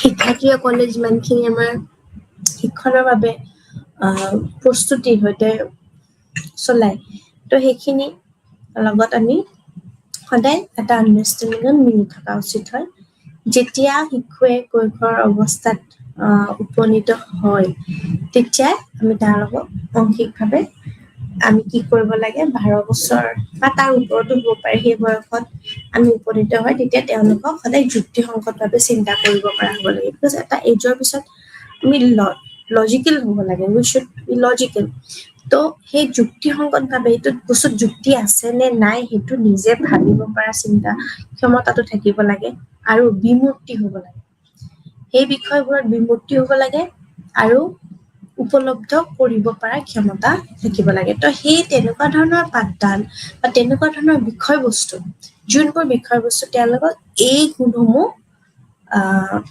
ইনকালকেট কৰাত সহায় কৰিব আৰু যোনবোৰ শিক্ষকে বিষয়বস্তু শিকায় সেইবোৰ পাঠ্যক্ৰমৰ সদায় লেনদেনৰ বাবে ব্যৱহাৰ কৰা ভাষা দুয়োটা শিক্ষাৰ্থী যাতে শিক্ষণ ক্ষমতাৰ ভিতৰত থাকিব লাগে অৰ্থাৎ যোনটো আমি কাৰিকুলাম ট্ৰেনজেকশ্যন বুলি কওঁ ট্ৰেনজেকশ্যন সেই ট্ৰেনজেকশ্যনৰ লগত অৰ্থাৎ লেনদেন কৰাত আমি সদায় ভাষাৰ এটা আমাৰ মেটচ থাকিব লাগে যদি আমি এনেকুৱা এটা লেংগুৱেজ ক্লাছৰুমত ইউজ কৰি আছো যোনটো লেংগুৱেজ বা যোনটো ভাষা ষ্টুডেণ্টছে বুজি পোৱা নাই তেনেহ'লে সেইখিনি আমি সেইটোত জোৰ দিব লাগে তো যোনটো লেংগুৱেজত কমফৰ্টেবল হয় যিহেতু আমাৰ লেংগুৱেজ ফৰ্মুলা 3 ফৰ্মুলা হয় mother tongue formula up to এটা চাৰ্টেন এজ প্ৰাইমেৰী যোনটো আমাৰ থাকে প্ৰাইমেৰী এডুকেশ্যনত তো প্ৰাইমেৰী লেভেলত যোনখিনিলৈকে থাকে সেইখিনিত আমি সদায় ভাষাটো আমাৰ খুব বেছি ইম্পৰ্টেণ্ট হয় বিকজ যদি আমি লেংগুৱেজটো বুজি নাপাওঁ বিকজ লেংগুৱেজ ইজ চামথিং যোনখিনি আমি কমিউনিকেশ্যন কৰোঁ তো সেই কমিউনিকেশ্যন যোগাযোগ কৰিব হ'লে আমি সেই শিক্ষাৰ্থীৰ শিক্ষণ ক্ষমতাৰ ওপৰত কৰিব লাগিব যদি ক্ষমতা নাই তেনেহ'লে আমি হয়তো তাৰ ভিতৰত আমি যিমানখিনি কেনেকৈ ইজি ৱেত বুজাব পাৰোঁ বা তেওঁলোকৰ যাতে সেইখিনি ভৱিষ্যত জীৱনত কামত আহে আমি তেনেকুৱা ধৰণৰ মনোভাৱ সৃষ্টি কৰিব লাগে আৰু সেই ভৱিষ্যত জীৱনৰ বাবে কেনেকৈ উপযোগী হ'ব লাগে সেইখিনিও আমি সহায় কৰিব লাগে আৰু তাৰ লগত সদায় সত্যটো উপলব্ধি কৰে যাতে যোনটো সদায় চাৰ্চ ফৰ দ্য ট্ৰুথ বা ৰিয়েলিটি যোনটো থাকে তো সেইটো আমাৰ তেওঁলোকক সৰুৰ পৰাই আমি শিকাব লাগে যাতে তেওঁলোকক এই গুৰুত্ব যোনখিনি আমাৰ সহকাৰে ল'ব আৰু ভালকৈ যাতে শিকিব পাৰে ঠিক তেনেকে শিকাৰ লগতে শিকোৱাও যাব লাগে এই বিষয়বোৰ সদায় সেইকাৰণে প্ৰামাণিক বুলি কৈছে মানে প্ৰামাণিক হ'ব লাগে আৰু বাস্তৱিক হ'ব লাগে খুব প্ৰেক্টিকেল মানে খুব বেছি লং টাৰ্মত আমাৰ থিয়ৰিটিকেল নলেজতছে এট চাম পইণ্ট প্ৰেক্টিকেল তো সেইখিনি আমি আগ্ৰহ কৰি পেলাই আমি সদায় খাপ খুৱাবলৈ চেষ্টা কৰিব লাগে আৰু খাপ খোৱাৰ লগতে আমি কওঁ যে ব্যক্তিত্বৰ যোনখিনি বিকাশ থাকে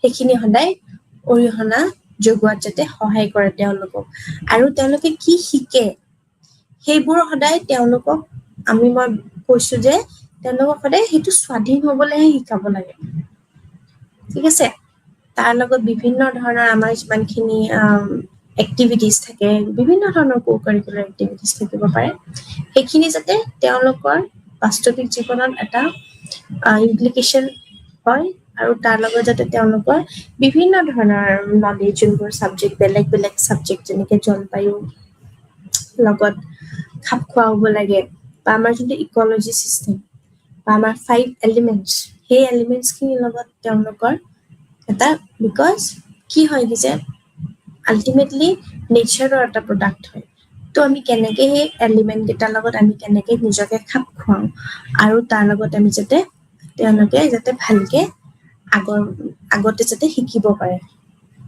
ধন্যবাদ